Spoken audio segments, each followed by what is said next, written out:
So he actually lives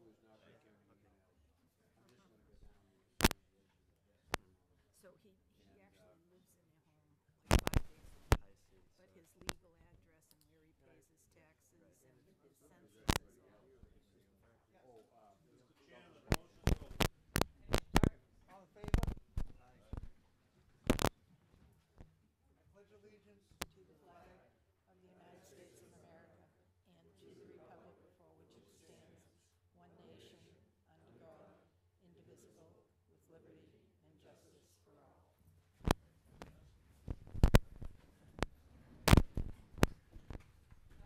We have no board or committee reports that I know of. Do you have anything? No, just a reminder that we're all meeting next Wednesday at 6:30. Okay. So we would stick to There's no citizens' concerns on the agenda.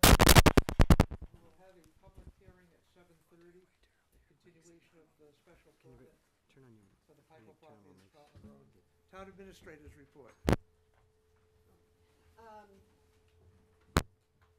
Just briefly, I wanted to let you know that Plum Island Beach has been reopened as of March 26th at 2 p.m.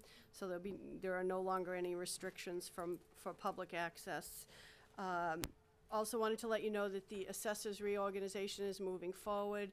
The finance committee, the Board of Assessors, the finance committee have approved it. And Monday night, the personnel board met, reviewed and ranked the job descriptions, and there's a couple of adjustments that are going to be made, and then those will move forward, so you'll see the advertisement appearing in the next week or so. Snow and ice deficit right now stands at a little over 90,000, but not all the billing has been submitted. So on the special town meeting warrant, there will be a proposal to fund that deficit with some available funds, notably from free cash. And that is all I have for tonight. Make it quick so Kathleen can take over. Kathleen, an update on your report for the water supply? Do I have to hold it up this high? Mm-hmm. All right, today I'm presenting my challenge project for school. Oh, for those that don't know me, I don't know how to stand. Should I stand? Whatever you're All right. comfortable with. The problem is I have to sit here because the computer is down there to switch the slides. So my name is Kathleen Pearson. I'm the chair of the Newbury Planning Board. I'm also a graduate student at Northeastern University in Civil Environmental Engineering and a candidate of the Gordon Engineering Leadership Program. And today I'm presenting my challenge project, which is the impact of a public water supply on economic development in the town of Newbury. My project is to evaluate the town of Newbury's ability to provide a public water supply to encourage economic development in the town's largest commercial and industrial district located along Route 1, which is our business and light industrial district. For this project, I have a number of advisors. My advisor for the town of Newbury is Tracy Blaze, our town administrator. Steve Klosterman is a professor at the Gordon program. He'll be making sure that my project fulfills the requirements of his program. Phil Laz Casanova is a assistant professor in the Civil Department of Northeastern University. His expertise is in water quality. He'll be advising me on my project and also making sure that my project is worthy of 8 credits towards my graduate degree. And John Weiss is a member of the planning board. He has over 40 years experience in planning and development, and he also teaches the subject at Boston University. He is the individual that I hope that takes my place as chair at the planning board when I'm no longer here. He'll be advising me on the planning and development aspect of my project. Brian Daly is an associate vice president for AECOM that was formerly Metcalf and Eddy. He has recently been the lead on 3 design, build, and operate water treatment facilities, and he will be the civil PE advising me on my project. Today I'll give you we have a special permit hearing at 7:30, so I'm going to be kind of going through this a little faster than normal just to get through it for everybody. I'll be providing you a brief description of the market value of my project to the town of Newbury, a project description, and also progress to date, and then I'll open up for questions. So as we know, Newbury is a beautiful coastal community, population of 6,600 residents, with a municipal budget around $17 million. And like many communities at this time, the town is financially struggling. Our expenses are exceeding our revenue. And unfortunately at this time, in order for us, if we were to cut our expenses, we're going to have severe impact to the municipal services and public safety. And if you look on the PowerPoint presentation, you'll see our expenses. You'll see education, debt payments, employee benefits, and town services. The top three make up about 75% of our budget, and they're predominantly fixed. So that means when the time comes to balance a budget and we don't have the revenue, it's the town services that have to get cut in order to balance the budget. So that's year after year. If our expenses are greater than our revenue, those are the services that cut. So the option is for the town to, well, there's the two options we have. One is to increase the tax rate. State legislation proposition 2.5 states that a municipality can't raise a taxes greater than 2.5% without an override vote from the voters. Well, if your expenses are increasing greater than 2.5% each year, we have a problem. And after the third failed override in this past fall, the voters made it quite clear they're not willing to pay additional taxes at this time. And here's a quick overview of the historic poll results.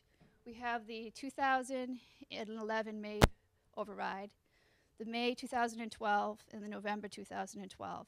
And why I put this slide up, what is interesting about it is it doesn't matter whether we have 1,300 people voting or whether we have close to 4,500 people voting out of these three dates. The results are predominantly the same. It's about 52 to 58% of the people in town have been voting against the override. The blue indicates the number of registered voters on that date. The red indicates the number of voters that participated. The green, the people that voted for the override. And the purple, the people that voted against. Here we have a pie chart of the revenue for fiscal year 2013. And as you can see, 5% of our revenue comes from state aid. The remaining 95% comes from taxes.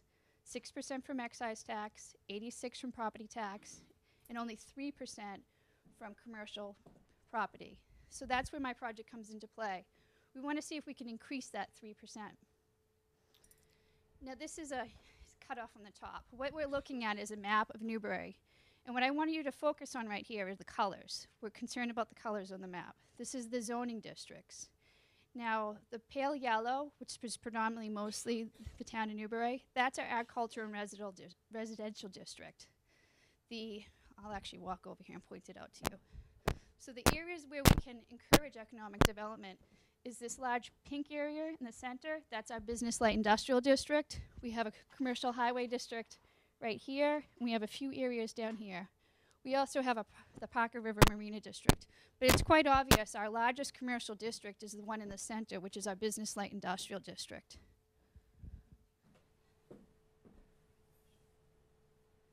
Now the problem with this district is it lacks the infrastructure required for a development that will have a positive impact on the revenue. We lack water, we lack sewer, there's a lot of wetlands out there, and there's poor soils. So the question I get from many people is why am I not looking at water and sewer? And it basically comes down to time. I have 6 months to complete this analysis, and I don't have time to do it all by myself. So I had a meeting with the town leaders, Joe Story, this was a while back, Joe Story, the chair of the Board of Selectmen, Frank Remley, the chair of the Finance Committee, myself, Tracy Blaze, town administrator, and Selectman Bulgaris was there. And at that time, we determined that water was more of a priority for a number of reasons. One is that there were multiple sources of water in the area that we could evaluate. Second is that there was a concern if we were going to have this development of large buildings, that there'd be concern of whether or not we'd have the water capacity for fire protection. And also, if you have a well, if an employee has a well that has more than 25 employees using it, it becomes a public water supply. So now you have more stringent requirements for reporting and testing to the state. So market value. For this project, we'll identify the ability to encourage economic development, how much it will cost, whether we have the ability to do it, will respond to the demands of the Newbury voters who want to see an increase of economic development to help lift off the burden of the residential taxpayers, and also provide direction for the town when focusing future economic development. So what I will be doing within the next few months is determining the maximum build out of the business light industrial district, evaluating the potential water sources, designing a distribution system that connects to one of the public water supplies to the business light industrial district, designing a water treatment facility and distribution system that connects to the district based off of one of the wells in the area, and then conducting an engineering economic analysis between the construction costs between the two designs, and then from a design selected between that and the potential tax revenue gained with providing a public water supply. So status to date, I'm going to run through this quickly.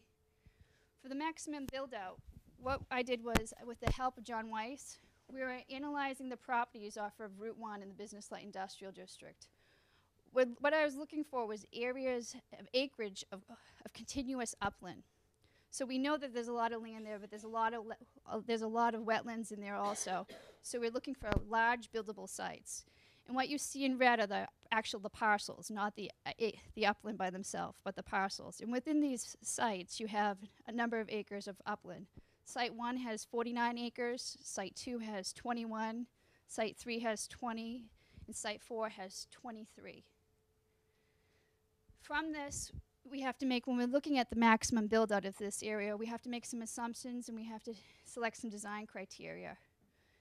For the assumptions, we used a formula of 25% retail, 50% professional office, and 25% industrial use. We made the assumptions that these parcels could all be assembled, and the assumptions that we could have septic systems were possible on site, and that they could be put under the parking lots. For design criteria, I applied the Newbury zoning bylaws, the setback requirements and the parking requirements per use. I applied the Mass DEP setbacks for watercourse and wetlands, and then I used the Mass DEP Title V design requirements to calculate the water demand. From that, from the maximum build out with those assumptions and design criteria, we calculated a retail space of over 400,000 square feet, a professional office use space of over 1 million square feet, and an industrial use of an industrial use of over 600 square feet. And from that, we were able to calculate a maximum water demand to build out was 70,000 gallons per day. Now, the estimated tax revenue will be based off of those total square footage. And right now, I'm working with Bud Kelly, who is the chair of our Board of Assessors. He's in the process of calculating an assessment value for those square footages, and from that, we can calculate an estimated tax revenue. So our potential water sources. So, of course, I look at this and I know exactly what it is, but it probably looks very odd to you. What we're looking at is the Business Light Industrial District. That green line is Route 1 running north to the page, and that Newburyport is in the gray. The municipal boundary between it is the magenta line. And from this, we have a number of water sources that are being evaluated. I'm going to start with the public water supplies. Actually, how can I say this one? I'm Kathy's way. So the first one that is the most obvious is the city of Newburyport. They service over a third of the community, Plum Island and part of Old Town. Their distribution system actually runs down Hanover Street and stops 500 feet from the intersection of Route 1 and Hanover Street.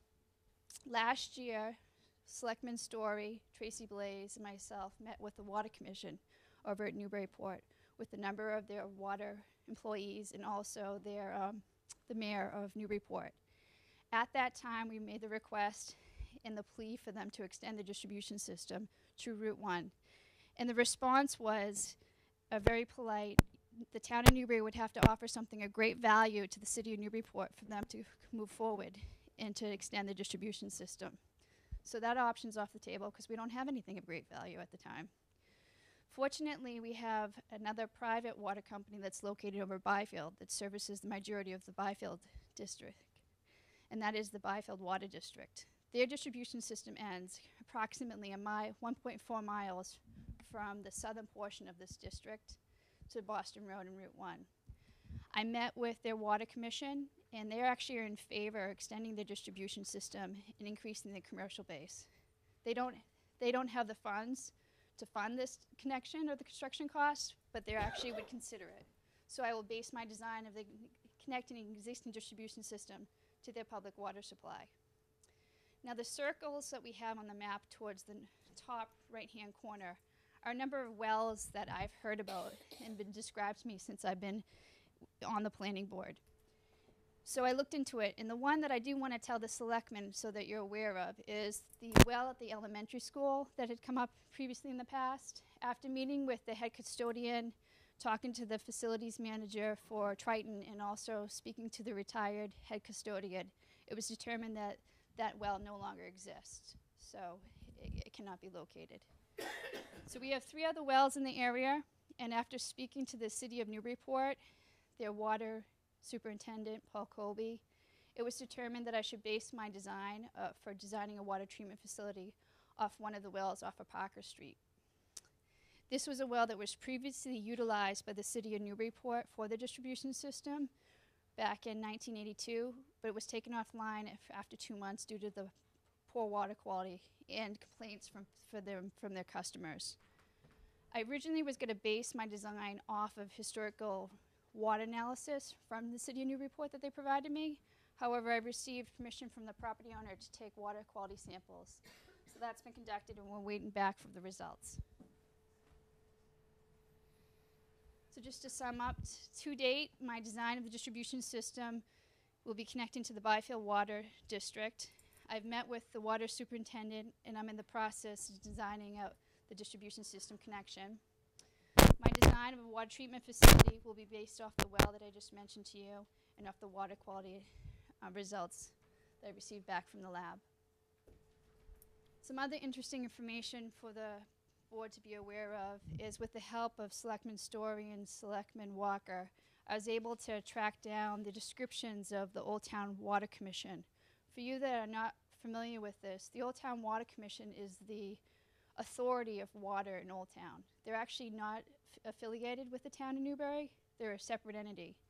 And the acts of legislation, you have to know the chapter and the year in order to find this information. It's not as easy as you would think it would be. So now we have the description of the agreement between Newburyport and Newbury in regards to their water distribution system in our community, and also the responsibility of Old Town Water District. In a summary, as I said, we're looking at a maximum build-out of retail use over 400,000 square feet, a professional office use over 1 million square feet, and industrial use over 600 square feet. And at this time, I will open it up for any questions. We all good? Work right there, Kathleen. Yeah, you noticed? Good job, Kathleen.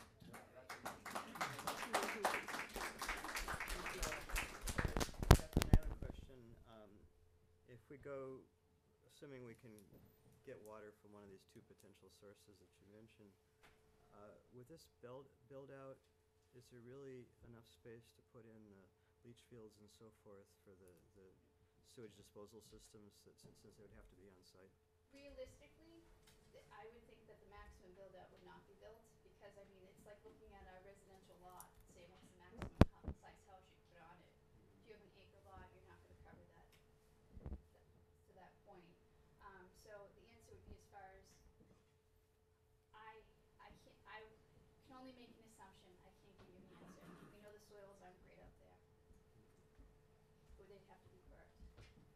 But I mean, there have been a few perks out in that area over the years, so the Board of Health would have those records, so you might have I some have idea. spoken to the 4 sites that I mentioned, the major property owners on them. I've spoken to all of them. Mhm.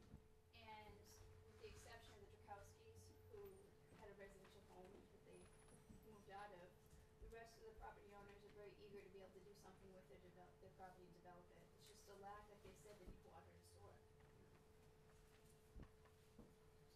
Kathleen, it was a good job, and I think it is noteworthy that there's that much, or could be that much, retail and industrial, use.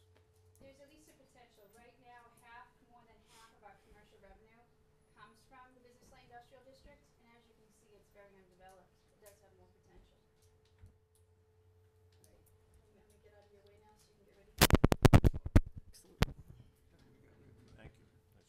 We have 5 more minutes. Do you wanna do the, George, on the Plum Island bicycle rentals?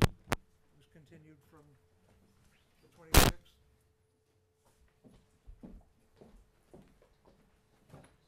He's here. We want, yeah, should we, you want to discuss that? That's good. Sure. Okay, all right. All right, so- George, what have you got for us? Anything? Well, I received an email from the Board of Select, from, I guess, the representative of the Board of Selectmen, saying that it would be continued to tonight, and Sam seems to feel that this is doable as long as I abide by the regulations for home occupations. Okay. Is anyone tall enough to pull a chain? No, did someone just turn these on by mistake, leaning against a wall maybe? Yeah, maybe. Did you do it, Fred? If they can just turn it down. Just, Yeah, pull that chain. No, no, no, just turn it down with the rheostat up you there. don't need the chain. All right. You can do it. Yeah, I'm probably gonna have to post it online. I thought that was your, you did the end Yeah, of your so did PowerPoint. All right. I think I have to leave that on so it doesn't blow the belts, right? Yeah, Yes. that's fine. You can control it on the, On the, Fred, All right. You got it. there it is. You got it. thank you. You got the, that's all right. All right, George, back to you. So, I guess Sam took a look at it, and from what I understand, Sam thought it was doable as long as I abided by the rules and regulations of the home occupation. Okay. Have you looked at it? Okay, motion? Yeah, motion to approve. Second. Okay, any other discussion, questions? And it's the home, for the people that aren't here, don't have these copies. Customary home occupations such as professional and business offices, arts and crafts shops, tradesman shops, and miscellaneous repair services may be conducted in a dwelling or building accessory thereto by a person residing on the premises, and they're permitted provided that such use is clearly incidental and secondary to the residential use. Not more than 2 persons other than the resident is regularly employed thereon. No offensive noise, odors, glare, or unsightliness is produced. There's no public display of goods or wares except for such signs as are permitted, and that there are no exterior storage of materials or equipment, including the parking of more than 1 commercial vehicle or waste material that would indicate the presence or use or violate the residential character of the premises. And you'd be set up to conform with these things? Okay. Any other questions? None. Is there anyone here that wants this? No one's here? No. Okay. Anyway, anyone else got any comments on it? I don't think there's a lot of interest in George's project, but with all the people here. All right, all in favor? Aye. Aye. Okay, done. You got it. All right.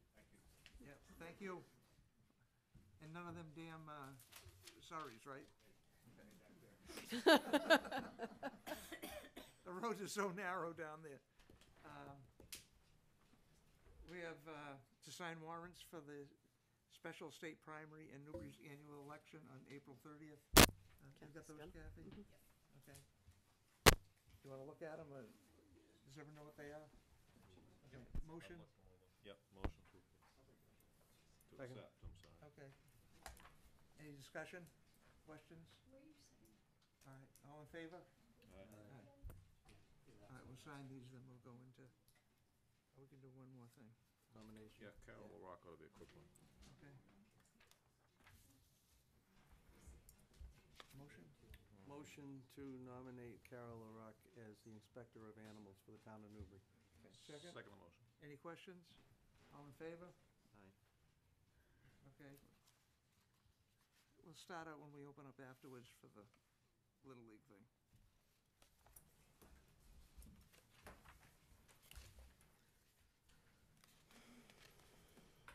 They have to set up their easels and stuff? Yeah. Go ahead. Eagles.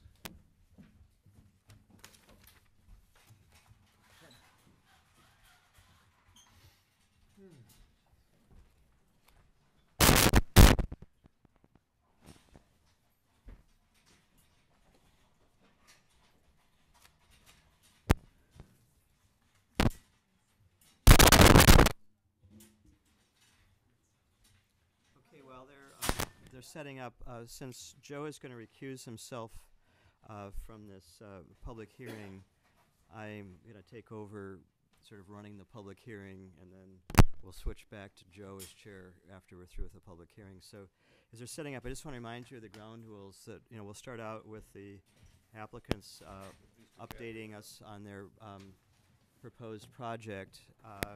We'll have the selectmen, ask some questions, and then we'll open it up to the audience. And what we want you to do as audience members is to use the microphone. We're recording all of this. We're not live yet, but we're hoping within a couple of weeks we'll be live on cable TV. And so the acoustics in this room are not great, so that's why we need the microphone. So when you want to speak either for or against the project, we're going to ask you to give us your name and your address so that we can keep, because we have to keep a detailed record for these public hearings. So I think open the public hearing as soon as we get our e-biz before.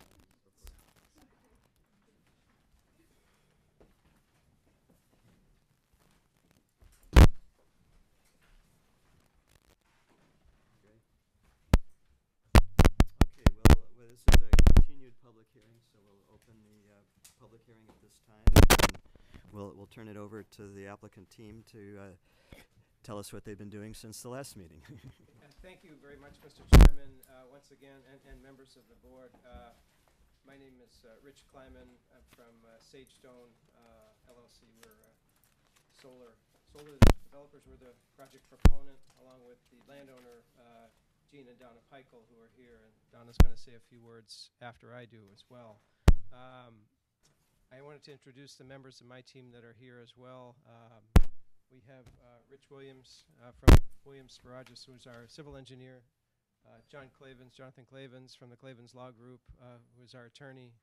And Bruce Hafetz, who's a senior partner at Sagestone, who actually is the brother of Dr. Mort Hafetz, who some of you may have known from as a chest surgeon at the Anna Jakes Hospital and elsewhere. I wanted to provide an update to you since our last meeting, in addition to the approval of the project by the Conservation Commission, the selectmen, this board, and members of the public who commented had asked for some additional information that be provided about the public benefits of the project, more specifics about vegetative screening of the project, basically a large hedgerow, as well as the materials that are used in the manufacture and the makeup of the panels, the solar panels themselves, and the recycling of those panels. So I wanted to give you an update on those three items in particular, and I did provide 3 handouts to the Selectmen's Secretary, and you should have those, and I have extra copies should you need them. And these were provided in between the last meeting and this meeting. First off, on the public benefits. This is a good project for the landowner, for the town, and for the Commonwealth. The town will be getting substantial new property taxes and fees. The solar area will remain in agricultural use, as we talked about at the last meeting. And the supplemental income to the farmer will allow the entire site to stay in agricultural use. At the end of the project term, the solar equipment will be removed, and that land is still available and still will be in agricultural use at that time, which is not always the case with other types of development. As we spoke about the last meeting, if you build a shopping plaza or a subdivision, there's really no going back to ag after that. This is equipment that's effectively just sitting on the ground and can be easily removed. We've been very cooperative and receptive to the suggestions that abutters and the Selectmen and the Conservation Commission have made. We've even modified the plan to create a much larger setback from the Colby Farm, one of our abutters, and the Scotland Road area, and added substantial vegetated screening to the plan. And hopefully you've got that handout, and that I'll talk more about that in a moment. The plan complies with your current zoning as well as the draft solar bylaw now under consideration, which we've read. This is a project that will generate over 5 million kilowatt hours a year of clean renewable energy. And it will add in the over $600,000 in new property taxes over the project life without adding expenses, traffic, and other difficult things that towns have to deal with. And as you just heard from Kathleen, that the town obviously could use some of that additional revenue. In addition to that, there'll be we estimate $36,000 in building and electrical permit fees contributed to the town as part of this project, and the ongoing taxes on the land itself.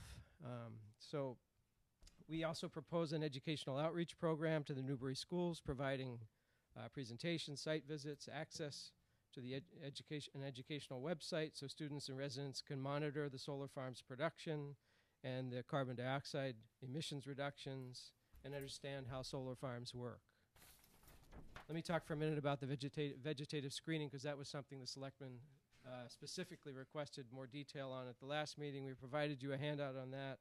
A hedgerow of what's called Ilex glabra, which is an inkberry shrub, which it's proposed as a screen for the project. It essentially would be installed along the entire fence that faces Scotland Road and faces the Colby property.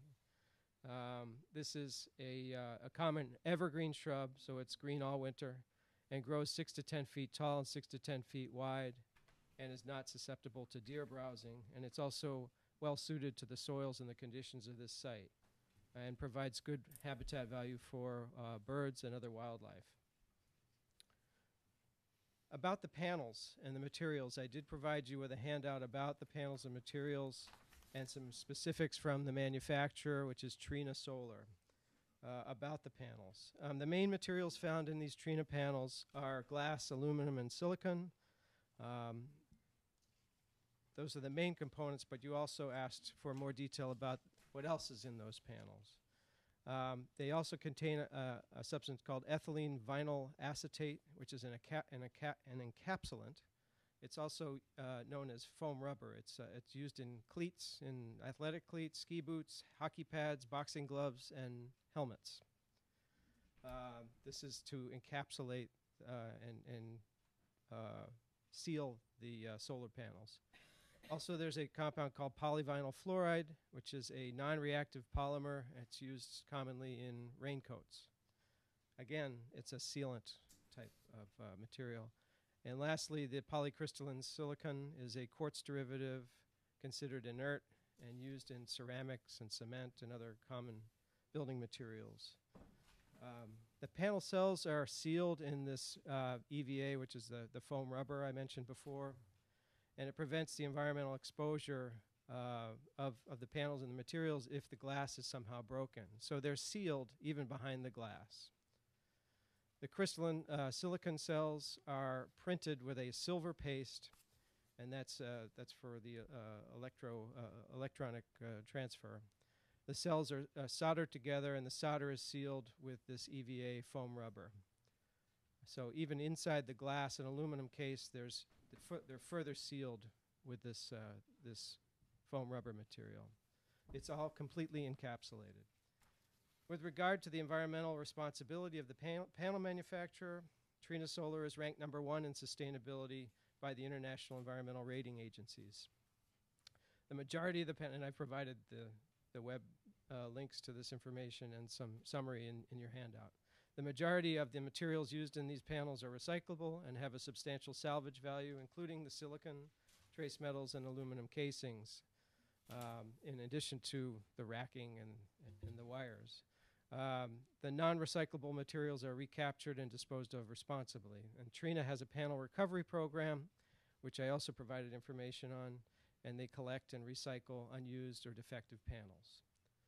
As to the decommissioning, so what happens at the end of the project life was a question that was asked at the last meeting. The panels, racking, wiring, and electrical equipment have a substantial salvage value that exceeds the cost of removing the equipment. At the end of their life, the panels alone are worth well more than the cost of removal. Recent studies of salvage values for solar panels found a range of 17 cents to $1.15 per watt, And for this project, for this type of panel, the polycrystalline panels, which would result in a salvage value of between $510,000 and $3.4 million just for the panels alone. The cost to remove the equipment is in the range of $100,000. So you can see there would be no incentive to leave the equipment on the site. The lease requires all of the solar equipment to be removed at the end of the project term. And I'll quote you from the lease. During the decommissioning period, the tenant, that's us, shall cease commercial operation of the solar facility and shall remove all components of the solar facility from the landlord's property and dispose of such components in accordance with applicable law. This is a private real estate matter and does not involve town land or property. The town does not require decommissioning bonds for other such commercial or agricultural equipment or structures, cafes, the Colby Farm stand, for instance. No bond was required by the town for decommissioning of those things, or other agricultural structures or other structures or equipment in farm fields, for that matter. As to the selectmen's role, we appreciate the selectmen's attention to all of these comments and details, and we certainly recognize the selectmen's role in this special permit process. Just a reminder that the state statute 40A section 3 allows you to require a special permit and to include reasonable conditions in that permit. However, it does not allow you to deny the permit or impose conditions that would prohibit the project unless doing so is necessary to protect the public health, safety, or welfare. And as you have seen from the materials that we presented, there are no such issues that would negatively affect the public health, safety, or welfare. I want to ask Donna Peichel, the landowner, one of the landowners, and if Jean wants to say anything as well, to say a few words as well. Thank you. And we're here to answer your questions and respond to comments. Good evening. I'm Donna Peichel. My husband, Gene, is the landowner. Everything Rich just said is what I was going to say, for the most part. But I did want to bring up a few of the issues that were brought up at both of the meetings from our standpoint. One was noise. People were saying, oh, it's going to be noisy. There's the transformer buildings. Well, Gene and I went over to the Vaughn property, which has the solar field in Salisbury. If you go just up Rabbit Road, just beyond the solar panels, there's a driveway. Down at the end of the driveway, there's a group home. And there's a building, the transformer building, about 100 to 150 feet from that home. We went to the property owner and said, do you hear anything? And they said they don't hear anything. And we could not hear anything at the end of when we were at the end of the road. We're going to have our building 1,000 feet from anybody, so I don't think that noise is going to be an issue for anybody on Scotland Road. Now, as for the scenery, the parcel is 72 acres. We're proposing to use about 16 acres, which is 22% of the property. That's leaving 78% of the property for the landowners to enjoy. The array is set back between 800 and 1,000 feet from the road. The bird people are going to be able to come and watch and read and see the field and enjoy the view. The people on Scotland Road will be able to enjoy 1,000 feet of the property. And yes, will they see it? They'll see it. But we're going to put the fence up, going to put the bushes up to try and avert any kind of property problems. As for the bird watchers, most of them go down to the Kobe sunflower field. So, but they will be able to spend plenty of time if they want looking at the birds and ours. As far as wildlife, the biggest issue of wildlife are the pigs. The pigs are loose at Kobe's field and are in our field. We get more wildlife from the pigs than we do from other things. Do we see a coyote here and there? Absolutely. As far as another issue on the scenery, I personally have cut that field for over 20 years myself. Every summer, I look up on the hill and I say, geez, I wonder what those houses look like, because you can't see a one of them in the summertime. Now, mind you, we are usually in Florida for the winter. This year I happen to be back. Now I've seen them because there's no trees to avoid the view. But at the same time, those people are looking at a pig farm across the street. So as far as devaluating your property, I don't think a solar array is going to do any worse for you than a pig farm is.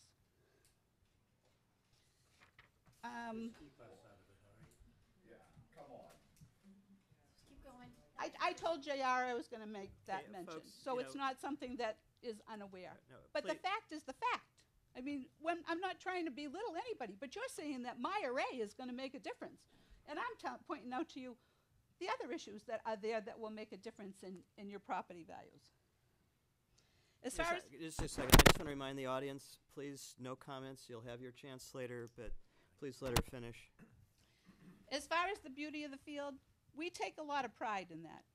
Don't think I don't ride by that field and think it's beautiful. The tree in the middle of it is my favorite. Even our business cards have that tree, or what I say is that tree, on them. Part of the plan originally was to put the array on the right-hand side of the field. I'll take the blame for that. On the right-hand side of the field, we thought that the poles could come right down the tree line. I was an outside plant engineer for the telephone company. I designed the poles and cables out on the street. I see poles. We made a concession because we had issues that the Cobies weren't happy. We moved the field over, accepted the fact that, okay, maybe there might be a little noise. So we put the poles going down the middle of the field. Let me tell you, that's a big concession for me to accept putting those poles down the middle of the field when they didn't have to be. And as far as haying, no, we're not going to hay in between the panels. We plan to cut it. We plan to try and regain all of the material to feed to either Matt Tendercrop, Tendercrop's farm, or who's the other one? Herrick's farm. They have animals that would be more than happy to eat that grass because when it's cut short, it's high protein. Now, we have also looked into sheep. Do we know if it's feasible or not? Not at this point. We don't even know how much grass is going to grow under there. And every year it's going to change. Some years it may be more, some years it may be less. Until we get the actual process, we aren't going to have an exact number as to what's happening.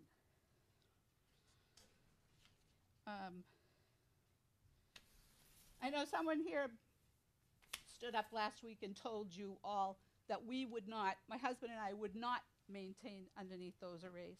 Well, that's not fair for someone to have voiced their opinion on what we would and would not do.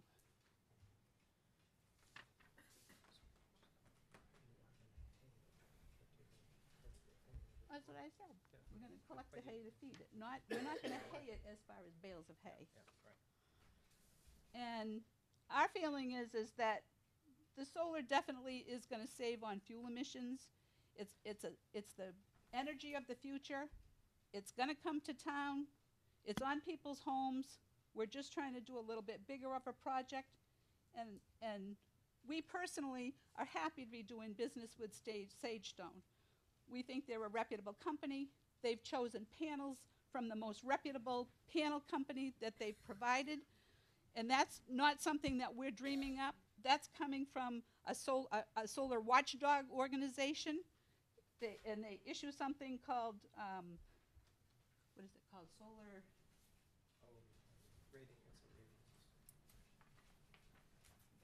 Now I've lost it. But it's on the internet, and you can see the ratings of all of the companies. We did go to the Endangered Species Committee. We got approved from that because there are no endangered species that are going to be put out of place. We did go through the Conservation Committee and got approval from them because we're not going to be upsetting the land to the point of harming anything. So it was made reference that General Law 40, Section 3, Paragraph 7 states, and I'll quote, "No zoning ordinance or bylaw shall prohibit the unreasonable regulate or installation of solar energy systems or build a structure that facilitates the collection of solar energy except when necessary to protect the health, welfare, and safety." We don't feel that this project has anything that's going to cause harm to health, welfare, or safety, so we certainly hope that the Board of Selectmen will vote to approve our project. Thank you. Okay,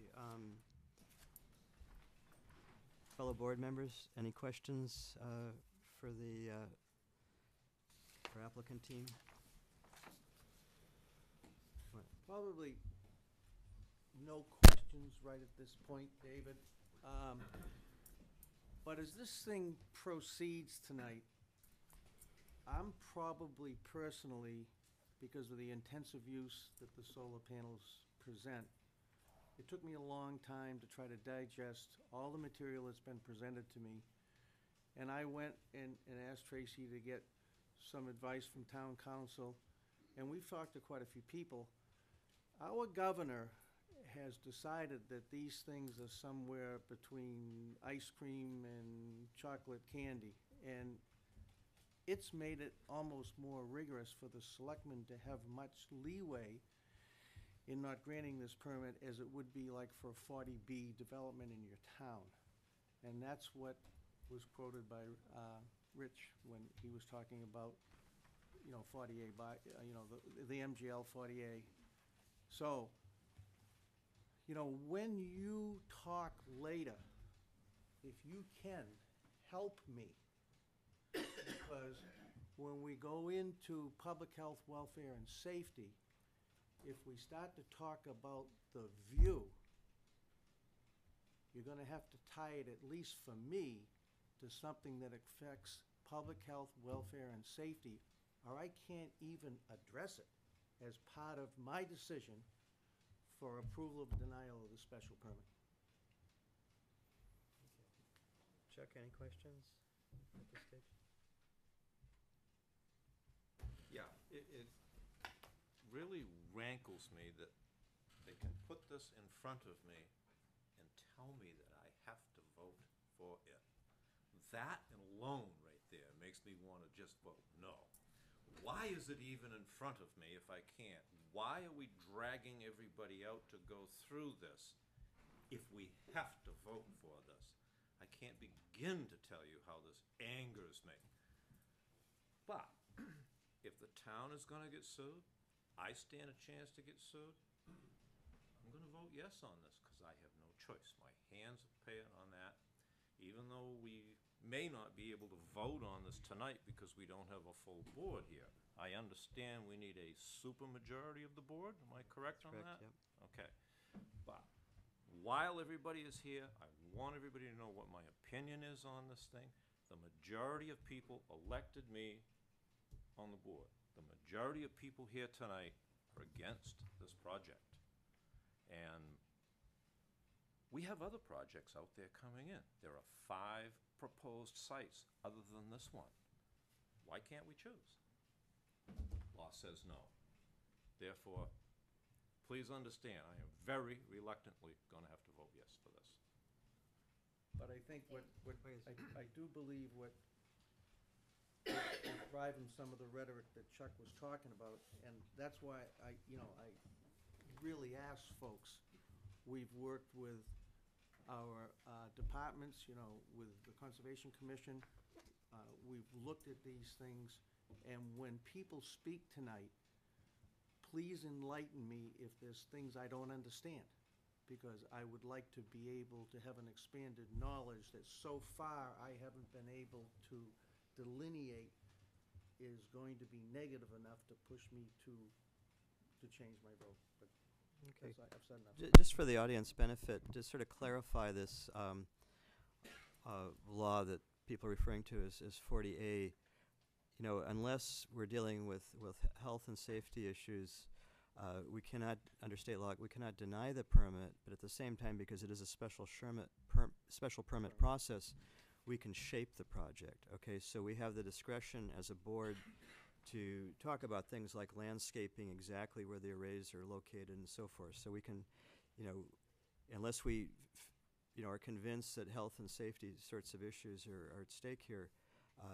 we would vote in the affirmative under state law. But at the same time, I just want to emphasize that we still have the ability to shape the project, and by that I mean, to try to minimize the impact on the community. So I do have a couple specific questions, and the first one was that this mysterious number about tax revenues, the 600,000, I'm used to seeing a little backup, and as opposed to a number that appears to have been pulled out of the air. So could you tell me how you came about that number? Sure, thank you, and thank you all for your comments. We're well, let's say, we have presented a draft property tax agreement to the town, which is We being, don't have that yet, right? well, it's being reviewed by the town council and town administrator, and ultimately we'll have to come back to you, and I think it has to be approved by town meeting as well. So, but that is where the numbers came from. It's based on a formula that's used commonly for these projects, based on a per megawatt installed capacity. But I mean, if we don't enter into that special agreement, okay, this, I'm guessing this is about a $10 million project. And so if we look at it from that point of view, we could say, well, you know, this project, this is going to have some assessed value. You know, I'm just picking 10 million around numbers because of the numbers I've seen in terms of installation costs and so on. And so we could say, okay, we know what our tax rate is, but of course you're going to be telling us that the value of this project is diminishing over time. And so, you know, from a conventional property tax point of view, I'm trying to say, okay, what would be the expected revenue over the lifetime? And are you working with 25 years at this point? I wasn't sure. 25 years. The reason that towns find these pilot agreements, payment in lieu of tax agreements, attractive is because there is no depreciation on the equipment. So in a typical property tax assessment, you'd start out with a high value, and then over a course of time, you'd get to, and quickly, you get down to a lower value, and then it stays low after that. And so you get a bump at the beginning, and then you get very little at the last, you know, 3/4 of the project normally, something like that. Towns prefer, that we've dealt with and others have dealt with, a steady straight line number. Every year they can count on that amount of taxes. And this is taxes the town's not getting now from the Pikel's property. So it's new tax revenue to the town, and it'd be a steady fixed number over the course of the project. And if it gets extended to 30 years or 35 years, these panels can last up to 40 years. That goes on and on. So you'd be more than, you know, that amount. So I just want to clarify that it's, you know, still that agreement has to be, you know, approved and ratified by the town, but that's where those numbers came Yeah, from. no, I mean, in some ways it's like the lottery, right? You can take everything sort of up front, or you can space it out over time to get us, you know. Right. Although it's I hate to use you the actually analogy of the lottery, but- you do better as a, well, I won't say what you do better, Yeah, but you I do mean- better as a town with the pilot Well, I agreement, mean, and that's you why know. towns do them. Because of We've got some pretty sharp people when it comes Yeah, to yeah, dollars keep in it this like town, so you have to be when we're struggling like we are. I had a couple other questions.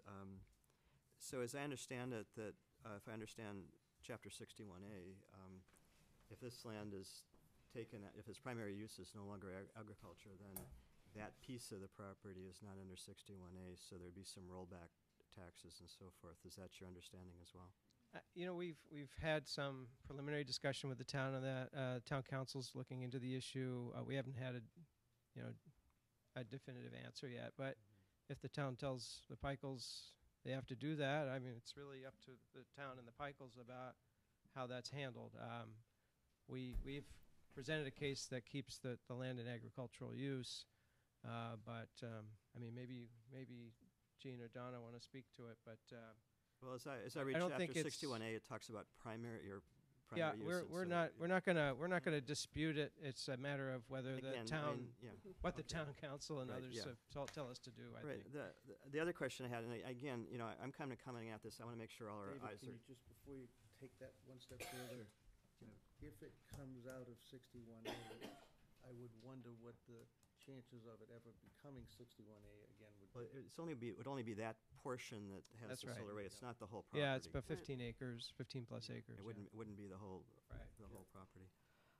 The other, and again, a lot of these questions I'm asking is I'm sort of a, you know, maybe it's my years on the planning board, but I like I's dotted and T's crossed. Is there any federal or state involvement in terms of subsidies or tax credits and so forth with this? There's no state involvement in terms of subsidies or funding. The state policy creates a market for renewable energy certificates, SRECs they call them, solar certificates.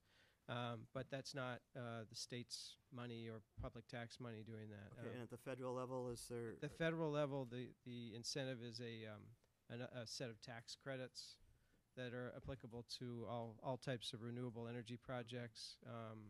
Not all types, but wind, solar, biomass, and hydroelectric, and then other forms of energy generation, nuclear, oil, coal have their own sets of tax credits. Okay, and such. and the reason I'm asking this question is that under state, excuse me, under state law, if there's a federal or state involvement, then it triggers a review by the Massachusetts Historical Commission, and I don't know if you've started that process or not. We're not required to. There is no federal or state involvement in terms of permitting or any of that. But it's sort of my understanding that if there was any, I mean, indirectly you're getting a tax credit. So I was wondering. There's if no federal nexus there. Okay, Tax credits do not okay. create. I mean, I that kind know of this is your nexus. business, but I'm. And there's no historical. This is not a historical site that's on the state's database. We've checked that. There are no historical sites at this location. Okay.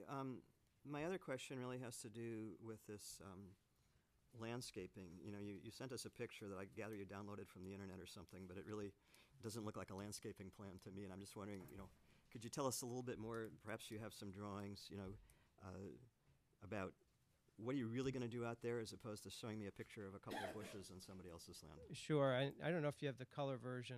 We got the color version. It looks a Okay. lot nicer than the black and white, but Yeah, still. sorry. I Again, wanted to make sure you saw the color version. Yeah, we're used to seeing, again, from my days in the planning board for special permits, we're used to seeing an actual landscaping plan as opposed to a photograph that someone downloaded off the web. So Well, we have a landscape plan. It's here. well, And it's and we submitted the required plans under your rules that we were told to submit. What we did was we showed that hedgerow all along here, and these are tree islands. So effectively, at the solar fence and along the Colby side here, the back is farmed, and there's a big buffer in the back, and there's a hedgerow already in the back, and there's a tree line all along this property. There's also a pretty thick tree line all along this property edge, and there's shrub here. But these are shrubs that'll grow 10 feet tall, so they're very tall and they're very wide and they're evergreen, and they're not susceptible to being browsed by deer, and they're also suited to this soil type. And these were presented to the Conservation Commission and accepted by the Conservation Commission because they are appropriate to this type of site. So that's there was thought put into what kind of shrub to use and how to plant it and where to put it, and we're showing it to you on this plan. We're showing you what it looks like in real life on those photos. We can't show you what it looks like in the field here because it's not planted yet, but that's what it looks like. well, you could actually give us drawings, but we'll leave it at that for now. Hey, David? Yeah. You have a question? David asks good questions. And my next thought might be, where our bylaw is advertised, and to help people, I'm an old Concom and Planning Board member too. So I would think it would be within the purview, David, and you think about this also. The questions you're asking, a lot of those would be at least mitigated, your concerns would be mitigated by somewhat following a proposed bylaw that's in place, which I imagine, what did Ginny say about the special granting authority's ability to ask the applicant to fulfill a lot of the existing bylaw that's proposed requirements? It was her recommendation that we try to follow the proposed So I bylaw as think much as you could get a possible. lot of your concerns answered if we, as the special granting authority, start to Well, follow. I'm expecting, going forward, that the board may ask for more detail or whatever. I'm just Sure. raising issues Yep. at this stage. Okay. And the final one really doesn't have much to do with your application, but I'm just sort of curious what a linear power warranty is. I noticed on the panels there's a 25-year linear power warranty, and I just didn't. It has to do with them producing a guaranteed amount of power over that time. That's what it pertains to. That they'll produce that much power. As you know, we're still learning. Yeah, no, as a that's a board. fair question. And as Chuck mentioned, we're expecting a few more of these, so we're hoping that, we'll learn from this one so that we can do a better job on the next Oh, one. we appreciate your questions. I don't mean to be combative at all. I think we're trying to provide you information as much as we can that responds to your questions, and that's why we send in the additional written materials we appreciate that. and the plans. So I think we're just trying to get you what you're asking for as much as possible. And maybe sometimes we just need to be a little bit more explicit. That's fine. Thank you. It's okay. So I think, anything, Chuck? Okay, so at this point, we'd like to open it up to the audience. Okay, we'll start out with Kathleen. And then, as I said, as you come up, please identify yourself, both name and address, so Kathy can enter your comments into the record. All right, Kathleen Pearson, Chair of the Planning Board. I just wanted to follow up on the selectmen's comments about the special permit. And I want the people in the room to understand that when we're looking at zoning, we have the ability to permit a use, to make it not permitted, or special permit. And the purpose of special permit is to kind of guide, like this is a perfect example. When this application first came in, there was a different arrangement of the solar arrays, and they heard concerns and they shifted around. So that's the significance of special permit. Do you understand what I'm getting at? You kind of hit that, but I just want people to understand why we have a special permit, and it's not, if we can't say it's not allowed, why do we go through this process? It's trying to kind of deal with your concerns in the room. And also, I mean, I just want to say, I think the planning board's done a great job of coming up with a draft solar bylaw. And for those of you that are not familiar with it, it's sort of a stage thing. So it's a small project, it's by right, and it kind of escalates. So when we get to the industrial scale projects like this one, that's when you start triggering the special permit process. But at any rate, if anybody wants to make a comment, suggestions, whatever, please come up to the microphone, identify yourself and your address so Kathy can. So we could form a line by the microphone. Sure, okay.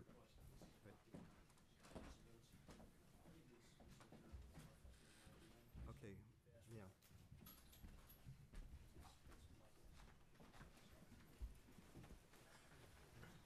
Fred moves quicker than you. Are you in line? No. Good move, Fred. Ready? You're quick. Yeah. I think this thing's dead, but I don't believe there's a soul here that can't hear me. Fred Thurlow, 26 Marsh Avenue in Newbury. And I want you to understand, first of all, I'm very supportive of this. I'm supportive of solar and wind very strongly. But I do have one comment and one serious concern. The comment is, why aren't they using a native species for the screening, such as red cedar? Something like that, something that's out there now, instead of bringing in a foreign plant. But my main concern is, how many square feet of impervious surface do we have here? Okay. Again, remember, you got to address, the rules, Fred. You got to address us, but then we will That's true. obviously That's ask the true. applicant. Well, that's my concern. Fred, you have to talk in the mic or they won't hear you on cable. Okay, At any rate, but I don't hear it anyway. well, it's not But- it's not a PA system. It's for No. the TV. Okay. But the main concern is, my main concern is you've got a lot of impervious surface here, which is right next to Little River. And in the event of a heavy rain, you're going to have a lot of runoff. If the ground is frozen, it's not going to get into the field, and it's going to get into Little River. It's going to flush Little River, and it's going to come down and affect Parker River, and everything that below the site is going to be affected. If this were a subdivision or an industrial development, there'd be a detention basin required, I'm sure. Why isn't there one here for this one? I've seen the development over at Vaughan, and they have addressed this by putting crushed stone underneath the solar panels, which allows the water to percolate. That's not going to be the case here. So I think you should be concerned with the impact that a heavy rainstorm is going to have on Little River without a detention basin. So, Rich, would you or a member of your team like to respond to that question? Sure. Thank you for your comments, sir. I forget the exact number, but it's less than 200 square feet of impervious area touching the ground in this project. So there's almost no impervious. There's grass. These are spaced, the rows are spaced 15 feet apart, and the grass will be growing not only in between the rows but under the panels themselves. So you'll have the same site conditions before and after. And in fact, we've gone through an extensive wetland review with the Conservation Commission. They found that very thing, and they allowed the project. And in fact, we're building a small wetland replication area for that less than 200 feet of impervious that would be created where the piles touch the ground and the equipment pads. It was discussed by the Conservation Commission, and their finding, their comments indicated as well that it's better not to disturb the site more than one needs to, and that essentially put the panels in. The ground and the conditions will behave as they do now, and we'll be replacing that small bit of wetland storage that's temporarily impacted by the solar with a new wetland replication area. So it's a net zero impact, and in fact it's a positive impact because we're creating more wetland replication area than the impervious area as required by the state law on that. Okay, thank you. All right, next. Not really. Not at all. Hi there. It's Mike Olson, 57 Scotland Road. I've got a few notes, and I gave Kathy a copy there to help you out. So I've been at all these meetings so far, and a lot of concerns have been raised. You made a comment before that there's a perspective within which you have to look at this, the health, the safety. I think welfare was mentioned in there along with health and safety, so I want to make sure that welfare is in there. And I'm sure the selectmen are aware that projects like this are happening all over Massachusetts, and I'm sure you're also aware that projects like this are being rejected in Massachusetts by selectmen. So it's not a fait accompli that your hands are tied and there's nothing you can do. Just want to point that out. And I've got some examples of that in here. Rich, thanks for your summary. You were nice enough to give me the Trina information the last time. I appreciate that. I went to their website. I did a lot of research on that. That was very helpful. Thanks. So I'm going to start out with that report, the Trina report. I think this is the one that you gave me last time, right? Yeah. Okay. So been a lot of questions about what's in the panels. I think this does a pretty fair job of saying what's in those panels. There are different kinds of panels. This is the crystalline polysilicon type. There's many other types, and Trina makes different types, but this is accurately reflecting what that is. And it's mostly benign materials, glass and aluminum, like it says on here. However, you will notice, and they mentioned it themselves, that the cells are soldered together with a lead-based solder. So the notion that there's no hazardous chemicals in this isn't true, and they're not saying that that's not, because it says right here that there's lead in there. And lead solders, if you're familiar with ROHS, restriction of hazardous substances, actually aren't allowed by anybody that complies with the ROHS directive. So I was actually a little surprised that they use lead solders. They must have a good reason for it, but for green energy to use a restricted hazardous substance is strange, I think. Number one. I have a second reference in here that talks about leaching results done by test labs that show that such panels can leach potential of approximately 4 grams of lead per kilowatt installed, which in this case would equate to about 12 kilograms of lead in a 3 megawatt plant. Although I heard 5 megawatts, I'm assuming it's 3 megawatts, like the one proposed here. So there's an independent study done by a lab that shows at what rate lead can leach out of solar panels if they're damaged or cracked, or if there's something wrong in the manufacturing. That's the rate at which you can expect it to come out. And I've got a second reference that has that in there. I didn't know that much about solar power until these hearings started, actually. And I've been getting an education very quickly, so I got to say I'm more informed than I used to be. So I started by researching Trina, which is it's a Chinese company, and there's quite a lot of data on them. They're a public company. They're traded on the NASDAQ, so their financial performance is well known. And, I'm going to raise some concerns about the viability of these companies, because we hear that we're relying on them for recycling and their life cycle of products. The Trina brochure talks about that. So in a way, we're relying on these companies to fulfill that obligation of recycling and so on. So one of my concerns is, will these companies even be around to keep that promise in the future? And I can tell you it doesn't look like it. This is right off of NASDAQ. They were looking at Trina and analyzing why their stock price had just fallen in the last quarter so much. They estimated that their shipments to Spain fell 80%. Shipments to Italy went down 50%. Rest of the world has gone up, and they expect the shipments to grow.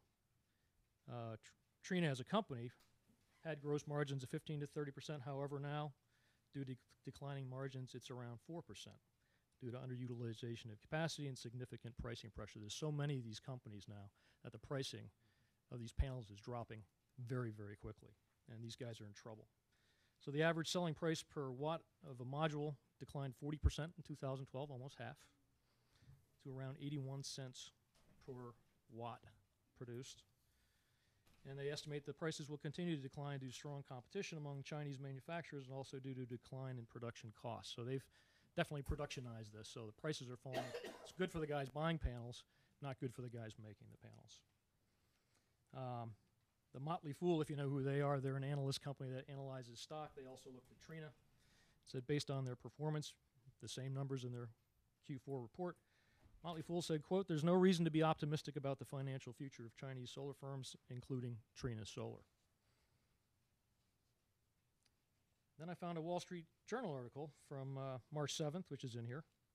And it talks about Chinese solar approach faces tests. Now, if you're not familiar, China is heavily subsidizing their solar industry. All their manufacturers are subsidized. What's happened is in December, China's State Council signaled it would stop funding money-losing domestic solar panel makers, which are caught up in a global downturn for the industry.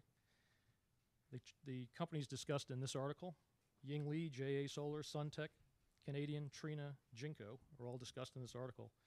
And on Rich's scorecard, 5 of 6 are in that list.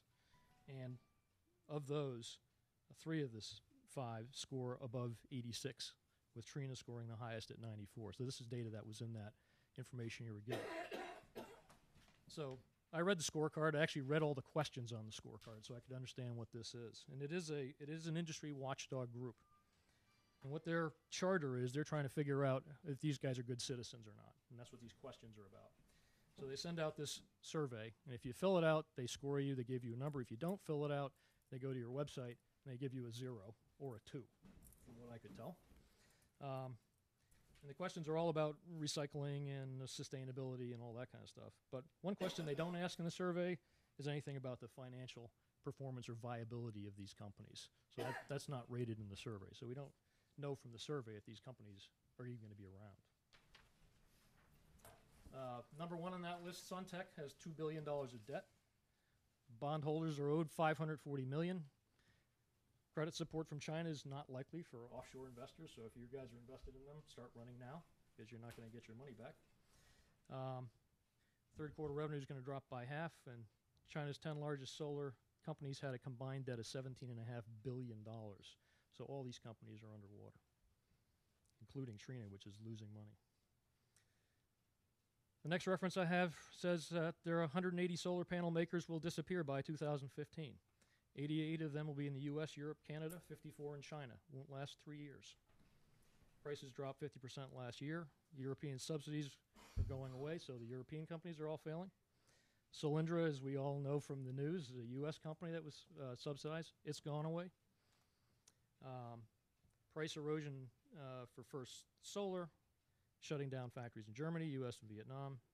And SunPower will shut half their production lines and lay off 900 employees. Now, these are the guys that are on that survey, so it's important that we understand that.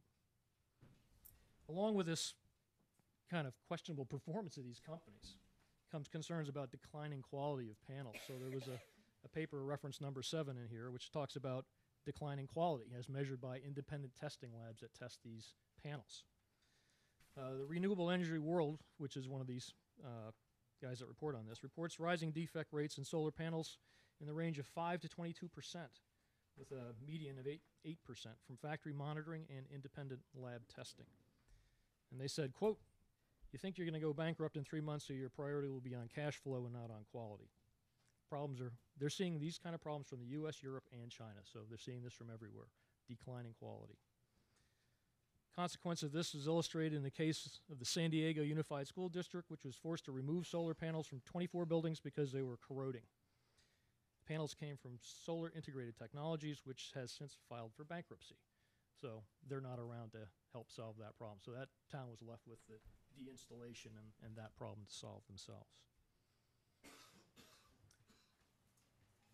You mentioned earlier that there's some 5 other projects, I think, that are being considered. I hadn't heard that before, but I think that's what I heard you say. Bill Colby, who was here, and he was at the Conservation Commission meeting last time, stated that, he's been approached, and I guess it's not surprising, because apparently a lot of people are being approached, by a solar development company to put solar arrays on properties here. Bill said no at the time, but, other property owners may see this as these projects as, a financial lifeline that they might need. So they're going to be motivated potentially to expand this. And if you approve the project, you're going to struggle with stopping it in the future. Saying yes now is going to be hard to say no later. And I did find an example of somebody that tried to do just that. Atlantic Green Power actually filed suit against the town of Pittsgrove when Pittsgrove denied a land use variance connected to a solar farm that would use acres of farmland. Now, this town had previously approved a project on one side of Route 77, this highway, for this company, and then they denied it on the other side of Route 77 due to concerns about neighbors. So Atlantic Green brought a lawsuit against them because they felt if you said yes to one, you couldn't really say no to the other because there'd be no grounds for that. So they sued, and lucky for the town did win in Superior Court, but I wouldn't like to think what kind of money they spent to win a lawsuit in Superior Court against that. Talk about the welfare of Newbury, and thanks to Kathleen's earlier presentation of $17 million of tax revenue, welfare does have to do with money. It's widely believed that solar projects placed in residential areas decrease property values for the residents living near them. I've got 5 references in here that say that. The abutters here, myself, certainly one of them, and there's others, can expect their property values to be hurt, and as a result, towns' taxes on their properties to be hurt, unless you want to raise tax rates to try to make it up. This problem will only spread as you get more solar projects. So the problem will grow with the number of projects that you have. You can expect that the residents, will start taking some kinds of actions. If money starts coming out of my pocket, I'm not going to think kindly of that, obviously. And I don't think that's good for my welfare, and I'm sure the town doesn't think it's good for its welfare to watch its tax coffers go down. You hear 600,000 up, but I've got a paper that says up to 50% of 17 million could go down. So that's a huge burden to put on the town. It's a huge burden to put on me. It's money out of my pocket, so that makes it a serious matter for me. Hatfield residents sued both the solar developer and the town over permitting for a solar array in the residential area. Townspeople's hired lawyers and brought a lawsuit against them because they were worried about exactly that, lost property value. So they went after everybody to try to stop it. Planning board in Holliston, Mass. voted against the 2-megawatt facility on a farm site. I think you guys probably are aware of that one. That was recently done. That's here in Massachusetts. Greenwich Township rejects plans for a solar farm in a portion of town designated for open space and agricultural use. Sturbridge puts freeze on solar farm. Real estate appraisers say solar farm could have negative effect on property values. If you build a megawatt solar farm here, it's going to change the town. Property values can fall up to 50%, with properties becoming unsaleable because of solar farm in a residential area. So these are all references I'll hand you that I'm reading the titles off of these. Okay.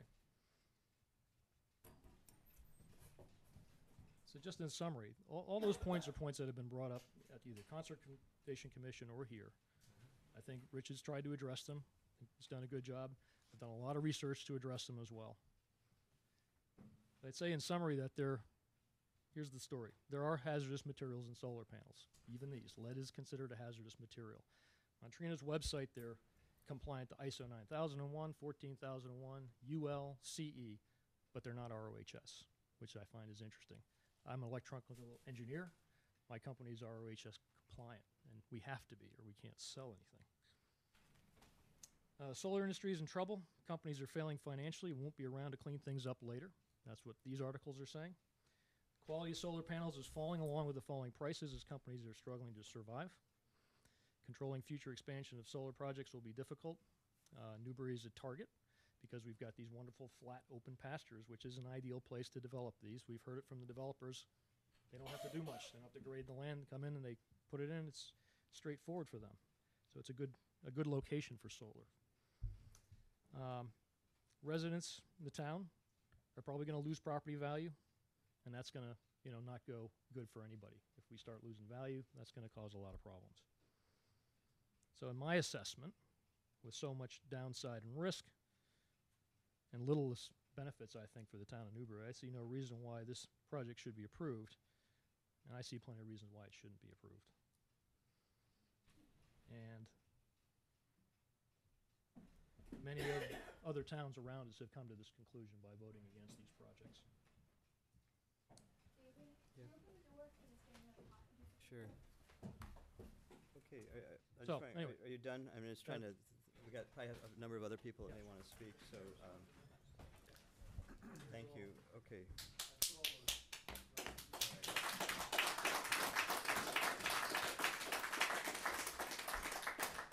So, Rich, would you like to address some of these concerns? That Thank you, Mr. Chairman. Thank you, sir, for your comments, and thank you, Kathleen, for opening the door. It's warm in here. Let me try and address at least some of the comments that were made. First, the issue of lead solder. There's a minute amount of lead solder in these panels, but as stated in the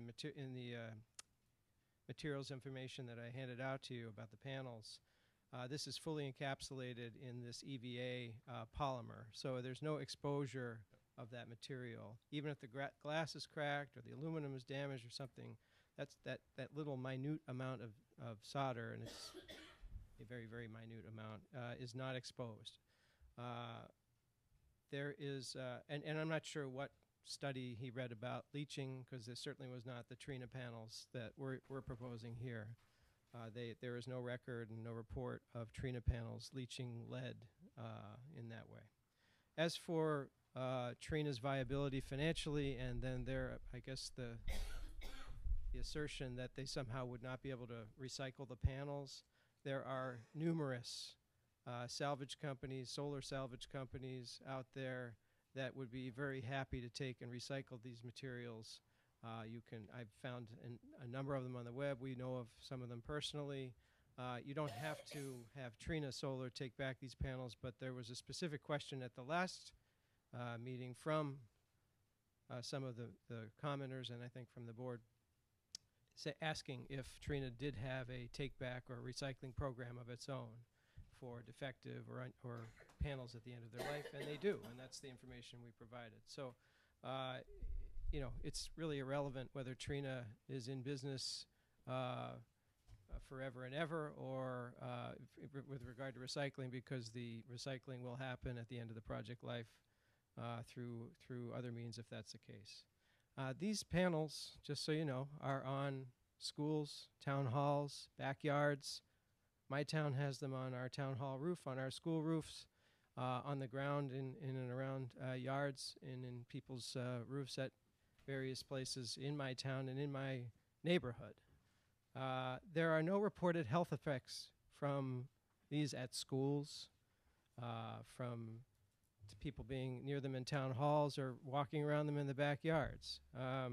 Simply, it's not certainly not with the Trina panels that we're talking about. There are studies out there on every different aspect of every different topic, and you can find studies pro and con on many issues, and you can find studies pro and con on whether solar has an impact on property values.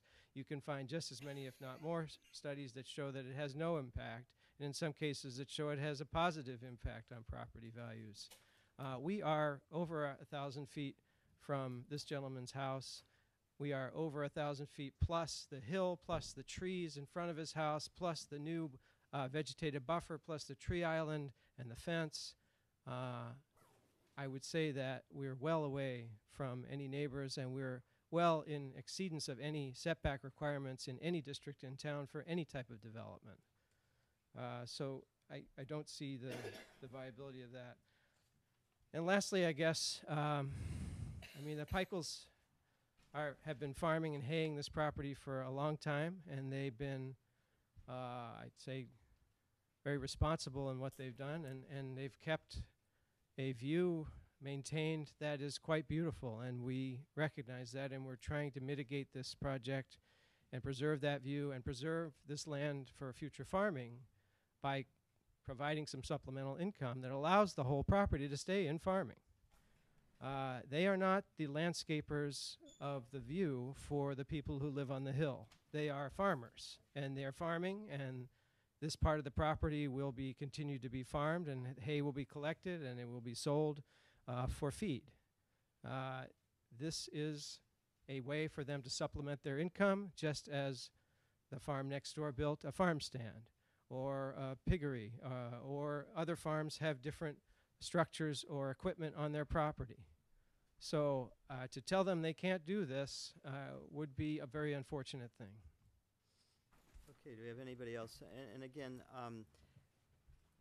repetition doesn't necessarily help, so try to stick to your major points, because that's what we're going to take home. You know, this could go on all night, and I think it's going to be important for all of these, whether you're pro or against this project. Try to distill your thoughts so we don't end up spending the whole night, but at the same time, the board really gets to hear what your primary concerns are. So please go ahead. Again, Donna Peichel, the landowner. Just to tell you about the lead content, I did do some research on that. Trina is one of the least, uses the least amount of lead in their soldering. It's 0.0009 grams per panel. If you take the 14,100 panels that are proposed, comes out to 12.96 grams of lead. Now, to put that into retrospect, it takes 452 grams to make 1 pound. We're talking less than a ½ ounce in the entire solar field of lead. So, if you equate that, you know, think about the volume. It's so minute that in that entire solar field, there's less than a ½ ounce. I don't think you're going to get a lot of lead leaching into the ground that's going to cause hazards. Okay, thank you. Anybody else like to make a comment? Hi, Eva Jackman, 48R Low Street, and I actually sit on the agricultural committee here in town, so farmland's important to me. I also work for the Historical Society, so preservation is important to me. My views tonight, though, are mine, and they don't reflect either of those organizations. And I think this is a well thought out project. I think for the size of it, considering how little land is used out of the 72, is reasonable, and I'm in favor. Thank you. Theo Williams, 12 Scotland Heights Drive. I was here 2 weeks ago. Just like to say I appreciate the fact the Peichels have been good citizens with this property for a long time. I believe the Colbys have been good citizens with their farm. And I think the two can coexist. I got this flyer in the mailbox this morning. It talks about how property values are going to decline. Well, every homeowner on Scotland Road just recently's land value was reduced $69,700. Has nothing to do with this solar farm. Every property on Scotland Road, their land value went down $70,000 this year because of comp sales in the area. So it has nothing to do with this farm. Protecting prime farmland. I think if this was prime farmland, they'd be growing something other than feed hay.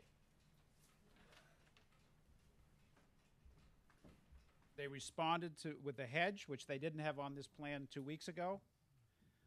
I would argue that no homeowner in this town is required to landscape their property. I don't know a business on Route 1 in that district that's required to landscape their property. And we're asking an innocuous solar farm to landscape their property to protect our view. I would argue there are places in this town that I'd love to see a 10-foot hedge in front of the house because they don't maintain their property. And they're doing this willingly. They're not requiring them to do it. They're doing it willingly based on people's comments from 2 weeks ago and further back than that. I think they've addressed the contamination or the disaster aspect to my satisfaction. And to the gentleman's point about Trina and whether they're financially stable company, I believe the risk is being taken on by the homeowners and Sage. If Trina's out of business in 2 years, it's not up to Trina to take these out. It never has been up to Trina to take them off the property. It's up to the landowner, if the special permit is granted properly, for them to decommission it and remove the products from the property.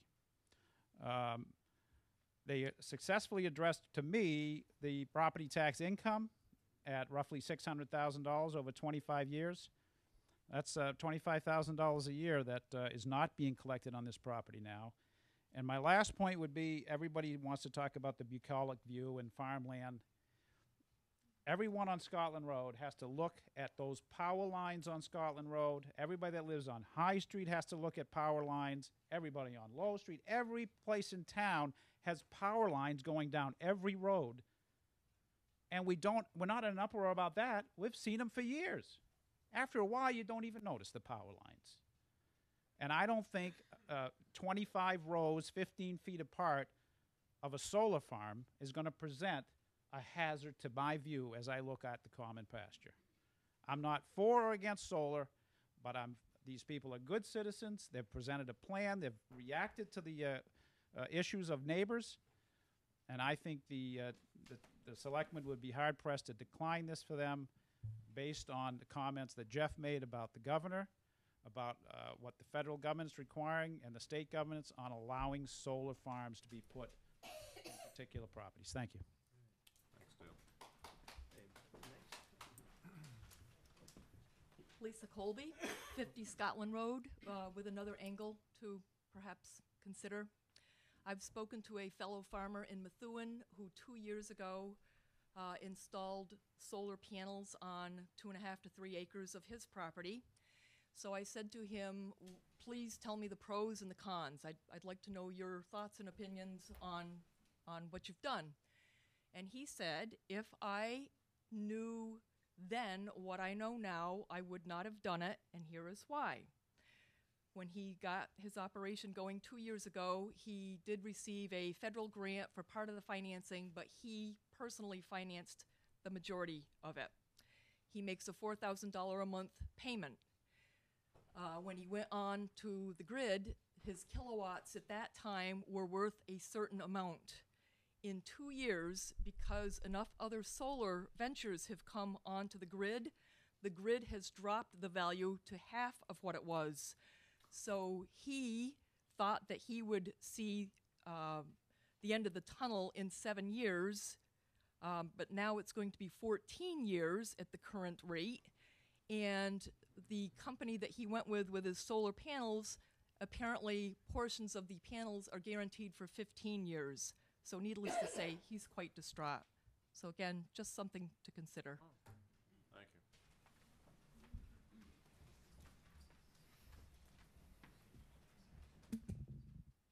Catherine O'Brien, 103 High Road.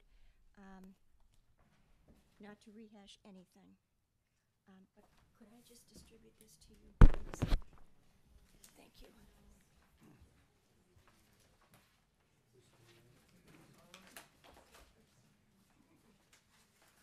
Speak up, please. We can't hear you. Okay. So what I'm passing out now, I also have for the rest of, well, I have some copies for the rest of you. And this has to do with marketing, truthful marketing, and whether we actually know what's going on with anything that we're not intimately familiar with. I took this off the website this morning. This is from the Chinese company that the other gentleman referred to, but it's not Trina. It's called Suntech. And if you look at it, this is off their website this morning. The global leader addressing the 21st century in energy challenge. It talks about how this particular company is the leader in manufacturing, developing, processing, and distributing solar panels in the world. It is in China. It was established in 2001. On the front of this particular paper, which was on the website, it has Suntech announces first U.S. production line. and Suntech selected Goodyear, Arizona for the first U.S. factory. On the next page, I have an article that I pulled from the New York Times the day after we had the last meeting here 2 weeks ago. The headline on that is Chinese solar panel maker on financial brink. They are in ruin, as this gentleman had mentioned before. My point is, this is what the general public is reading today. This is what the New York Times reported 2 weeks ago. We're faced with the same dilemma listening to this about Trina and so on and so forth. So that's my first point. My second point, though, is you mentioned that you would like to know why this particular issue should be denied based upon the 3 items that you brought to our attention: public health, welfare, and safety. After listening tonight and understanding that you have 5 more of these projects in the wind out there somewhere, I don't think most of us knew that. But when you combine that with the fact that I have heard you say that you're pretty much being coerced, and I understand that, into making a positive decision, I would say to you, those 2 items coming together attacks one of the most severe health issues we have today: mental health. When you think about everything in the United States today that is of violence, of negativity, of anything that does not instill goodness and kindness in each other, it goes back to mental health issues. And why? Because we're always leaping on the next wonderful invention, the next wonderful thing that's going to give us more money, more what? My point is that these people here have every reason in the world to be extremely depressed. If they think that they're still living in America, they come here, they make their voices known to you, the elected officials, and you say to them, well, nothing we can do. That is severely injuring our mental health. Thank you. Okay, anybody else who'd like to make a comment?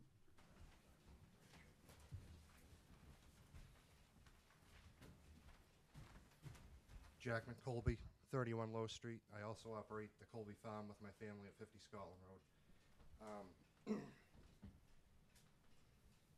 It's very disappointing to me to hear that the Board of Selectmen feels that they're under so much pressure that they cannot deny this for fear of repercussions. The town is at a severe risk as they get bombarded with these projects, that these are going to eat up every good piece of farmland in town. And I know it's up for subject what prime farmland is. To me, prime farmland is the common pasture. It's moist in a dry summer. You can plow all day out there with hitting a rock. And it's a great resource for the town. As more and more of our food comes from other countries, there's enough land out there that if in a severe situation, it could really come close to feeding the town. And that's something not to be overlooked. The common pasture area has been listed on Massachusetts' 10 most endangered historic resources. I'd really like to see more done to protect Little River. Concessions have been made because of everyone's alarm, but the release of contaminants into the Parker River watershed is a great concern to me. Also, what is of concern to me is the frequencies and possible magnetic fields that this type of facility gives off. I've also been informed by a Newbury firefighter that they in fact do have training to deal with these situations. The training is, if you encounter a fire with solar panels involved, you stand down and let it burn until you are told what is in them and how to react to the situation. And the thought of a stand back and let it burn and evacuate scenario in such an environmental, historical, and agriculturally significant area is of great concern to me. Thank you. Thank you. Anyone else who would like to speak?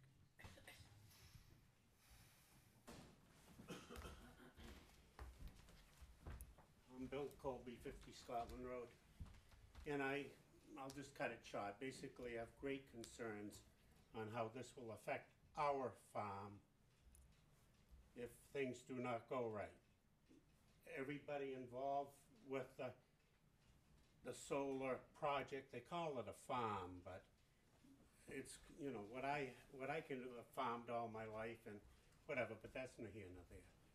But nobody lives here. We do. Whether the thing's the best thing that ever happened to the town, or it's the worst thing ever happened to the town, it affects us. We live there. We did build a new farm stand, but we had to, like most farms, you know, the Pikel's are going to diversify by, you know, by hopefully what they hope will be this project. We had to diversify to a new farm stand. And as far as cutting hay, or like JR just said, prime farmland, we had a small piece of land bought in Newburyport to farm. Well, a construction company comes along and offers 4 times what we could afford to pay on prime farmland. Farmers are getting squeezed on what's prime farmland versus wildlife and everything else. You know, people will say, well, farmers threaten wildlife. Farmers are the only friends wildlife have. A housing development doesn't help wildlife. But anyways, you know, I'd like to tell you, gentlemen, I have the most respect for you. Grow a pair. Vote how you feel. And I know that might be out of order. But anyways, thank you very much.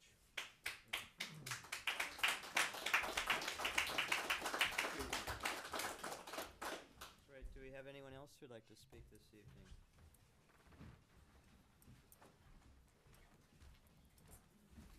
I'd like to speak one more time, if I may.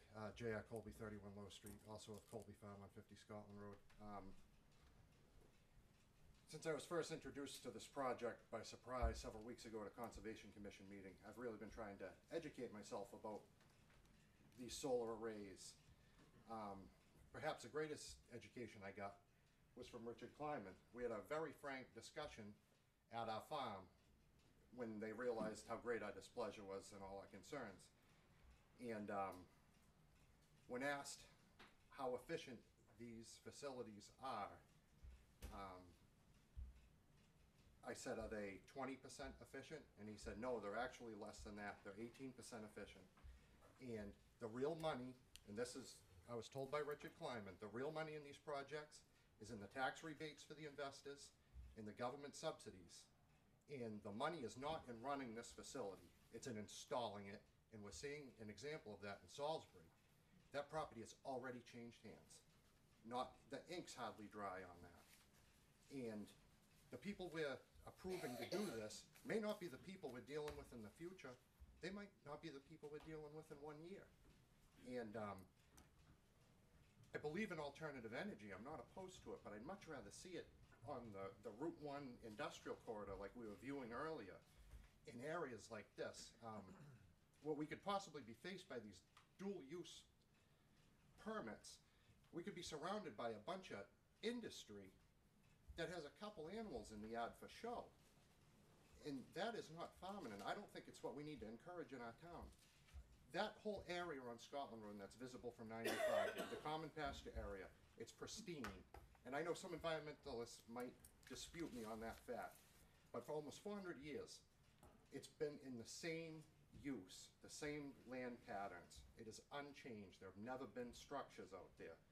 The farms that are in place around the common pasture area are in the sites of 1700s and 1800s farmsteads. It has not changed hardly at all.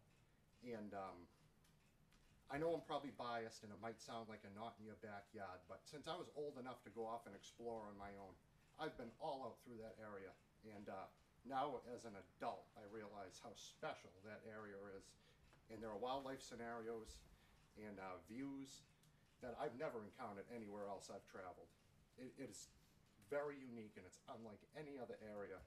And that area helps sell Newbury. When you get off that Scotland Road exit and you head into Newbury, people see the fields, they see the cows, they see the agricultural activities that still continue out there that day. It makes people want to visit Newbury, it makes people want to live here, and it makes the taxpayers that have been here for many years want to struggle to stay here. It really does, and that can't be underestimated. It's a very powerful thing, and we really need, I know it's a hard thing to deal with and to fight, and it's all new, but we need to find ways to protect important areas and put these facilities in the right locations, because I want this, if it passes, to be a success. I'll find no pleasure, satisfaction, and I'll have no benefit if it's nothing less than a success. If it does pass, and you truly have no choice but to approve it for fear of repercussions, it had better work for all of us, because when everyone goes back to Milton, Mass, New Hampshire, and Florida, it's the people of Scotland Road, the people of Newbury, and the town officials that are going to be dealing with this for years to come. Thank you.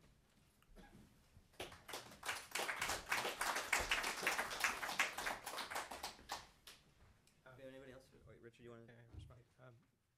Thank you, Mr. Colby, both Mr. Colbys.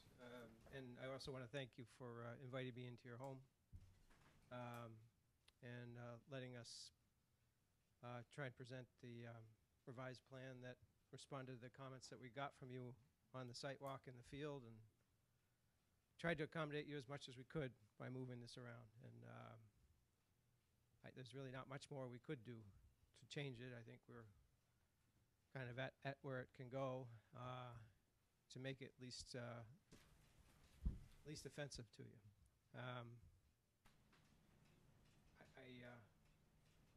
I guess I can understand the emotional attachment you may have to the Pikel's property and that area in general. You know, I've certainly had that experience in my life as well. But I guess what it boils down to is it's not your land, it's the Pikel's land, and people don't like to be told what to do with their land. And I think what we're proposing is within the Pikel's right, and it's certainly within and consistent with state law and the regulations. And I guess we're trying to do the best we can to satisfy everybody, and it's not a perfect world, but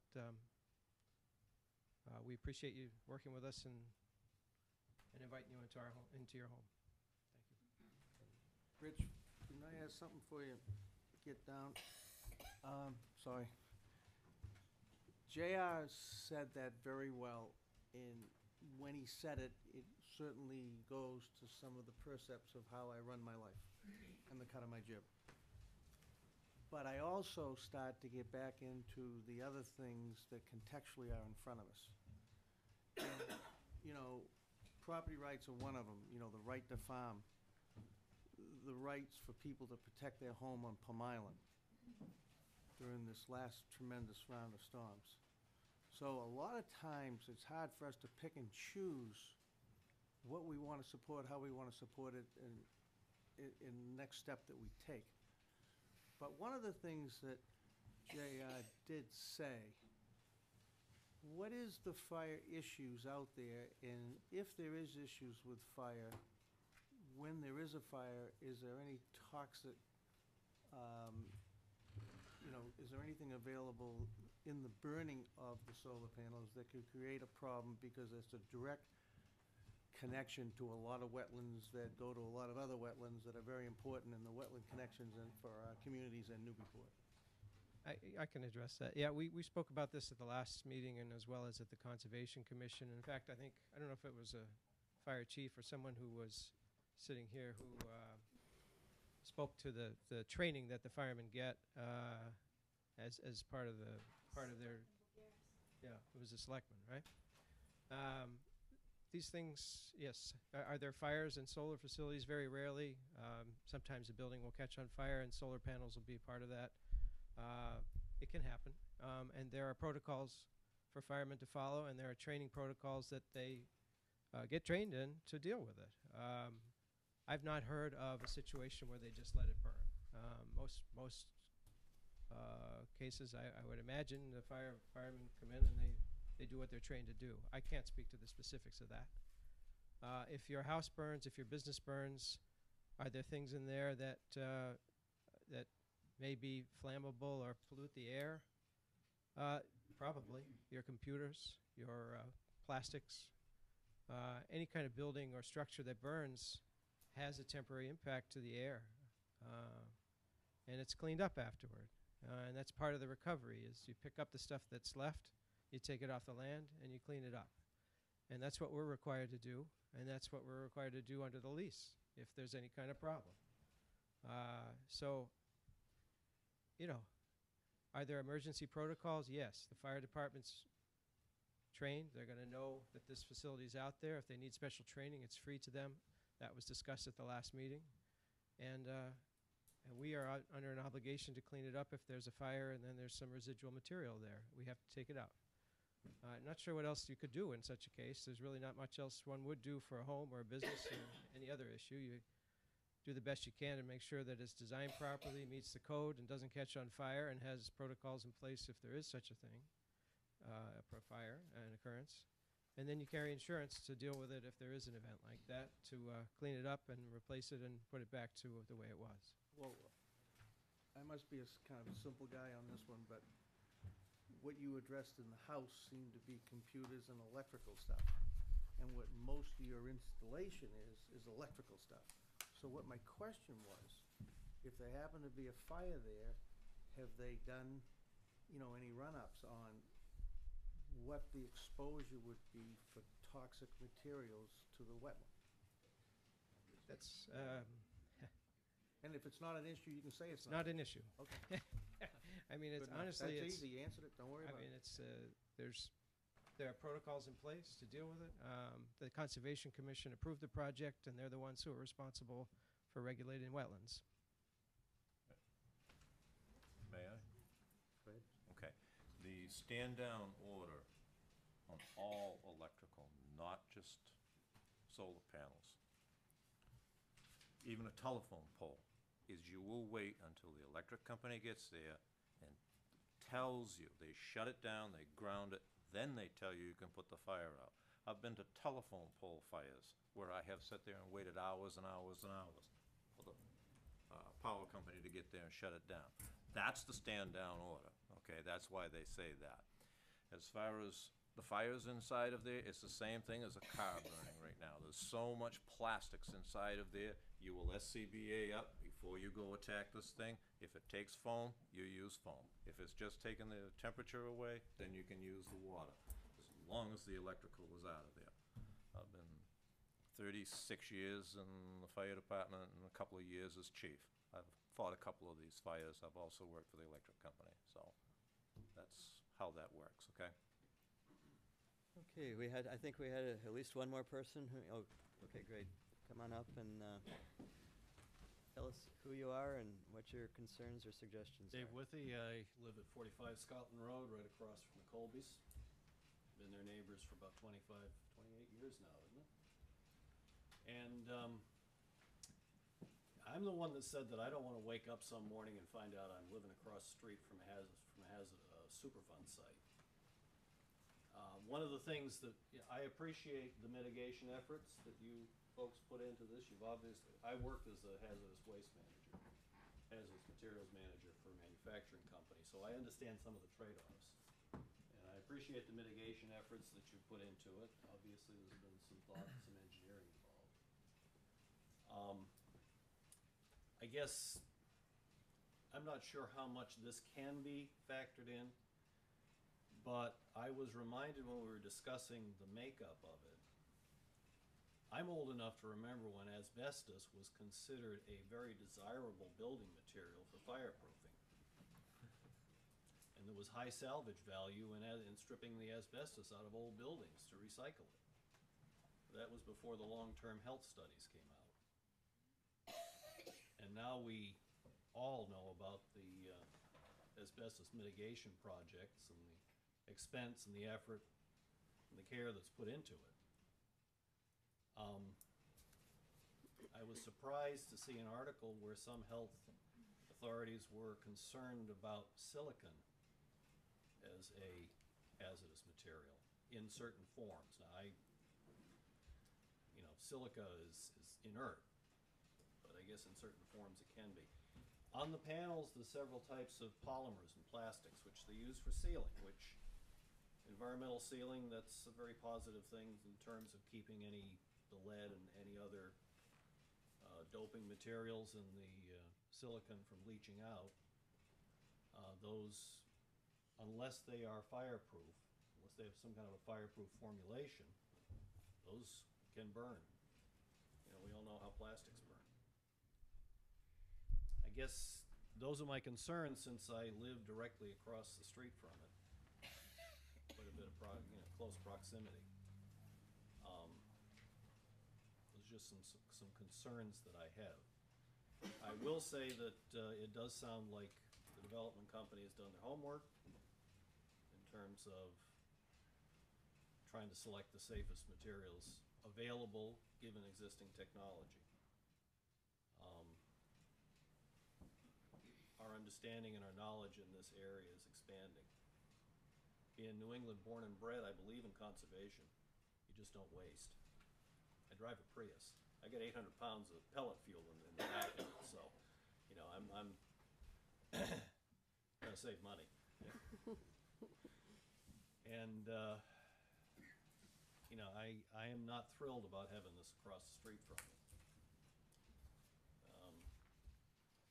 But I do pray that you're guided in your decision as the town's gatekeepers. Is there anyone else who'd like to speak?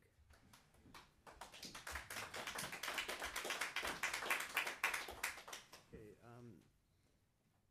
for a variety of reasons, but also including the fact that Mike's not here, we should probably continue the public hearing to our next meeting. Let's jump in. In the form of a motion? Yeah. We don't have a choice. Right, we're gonna end the public hearing. No, we can postpone the vote? No, we should continue it, I think. Before we end it. Yeah, and then we can, with our next meeting, if we think we have all the information we need to make a decision, then we can close the public hearing at that meeting. It may be Mike has some extra questions or something. Then, motion to table till we get a full board? Continue, get the right word. Okay. So, what time, should we say 7:30? Same time, same place. Okay. I think you should ask the company if Well, I mean, they're it's. willing to continue. They'll be here. No, we have that right. They'll be here. No, as I understand. Same time, same place, next meeting. Next meeting? Yep. What's the date of that, sorry? Kathy? April, I think it's the 9th, I think. Tuesday. Tuesday, the 9th. Yes. At 7:30? Yeah. We have a motion to continue until our next meeting at 7:30. All in favor, say aye. Aye. Thank you, everyone. Thank you. Thank you. So, back to our regular agenda. If Joe is still here somewhere, we can let him I'll go see if I can find you. take over. It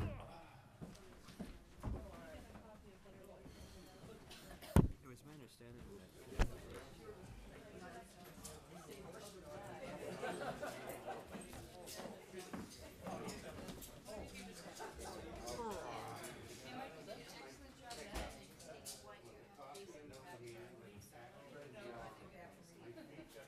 But it fades as it goes on.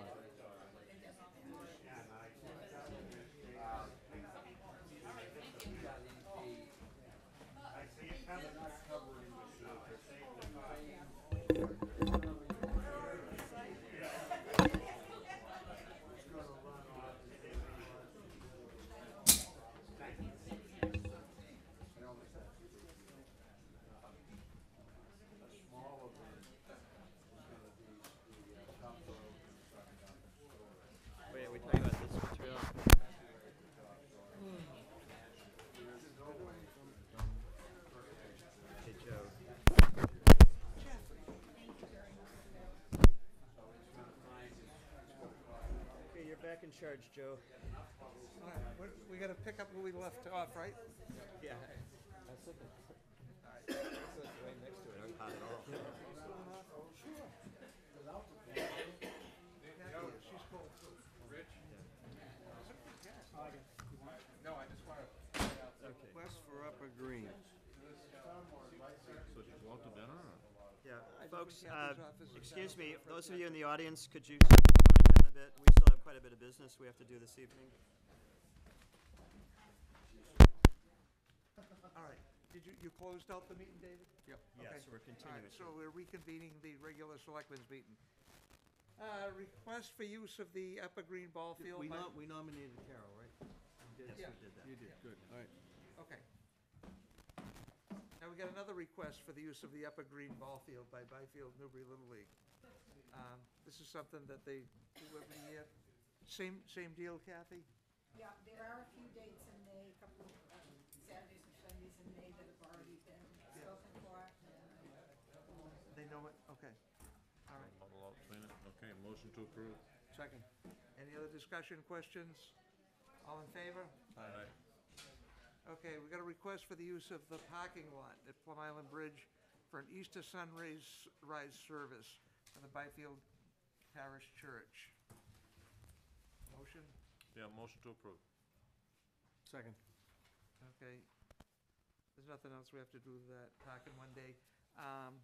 We should We just gotta probably. vote. No, we should probably, what I'm saying is we should probably notify the police that they've got permission, because they won't have stickers, probably. Oh, right. Right? Oh, right, yeah, okay. Okay. All right. Agreeing with that? Okay, all in favor? Aye. Good. New license, I am at loss on how to pronounce this. Is anyone here from the ranch? Okay, I'll spell it. Lalobbarun, Ranch at 83 Scotland Road. They're going to general business and a horse farm. Okay? Motion? Yeah, motion to approve. Okay. Is this going to be all right? Should we have took this under consideration with the panels? No? I'm just not familiar with which property this is. I'm not Me familiar. neither, I know it's a renewal. Okay. Oh, it's a renewal? Yeah, okay, All right, that clears it up for me. okay, Well, it's not 0 Scotland Road, that's good. yeah. All right. So, motion's been made, second? Second. Any other questions? All in favor? Aye. Okay, we have a new poll request, Bay Ring Communications. Sir?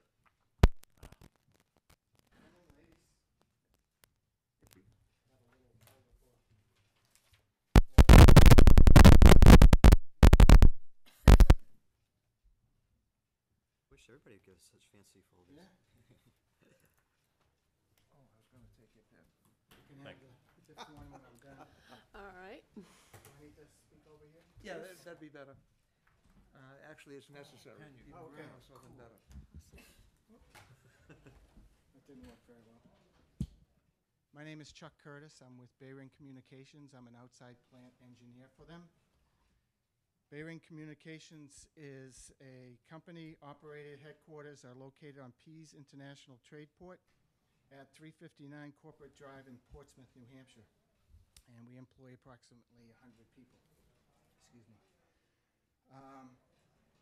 We are embarked on a fiber optic network build throughout Massachusetts, including the town of Newbury. We will initially build the fiber optic network to connect existing clients to our backbone network, but plan to expand our network to reach new customers that are near our facilities.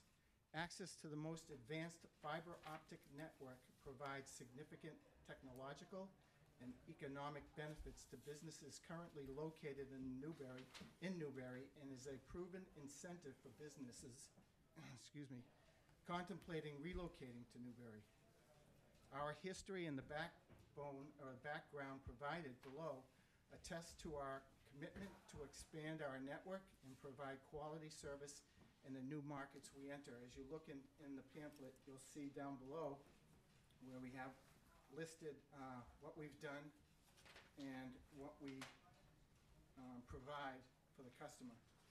where, as I just mentioned, if you open up the pamphlet, you'll see I have some pictures in there which show, excuse me, the location of the poles, of the pole that we plan to place. Bayring is proposing to install a 35-foot, Bayring is proposing to install a 35-foot 4-pole on Anchor Way in public right-of-way. Work will be performed by Bayring contractors. The adjacent poles are in the licensing process with Ngrid and Verizon, and copy of license will be provided upon request. This would allow for continuity of Bayring fiber optic lines running from Newburyport down towards Rowley. We're going right through your town. We've already been licensed from Verizon and through Ngrid. We are placing a fiber optic cable about the size of my finger that's going to be placed right above cable TV. We have the route place picked was down High Street. We wanted to go right by your front door, but the poles in front of the front door here, as you know, are very full of cable now. There's no room to put any other cable. Cables have to be placed 40 inches from the neutral on those poles.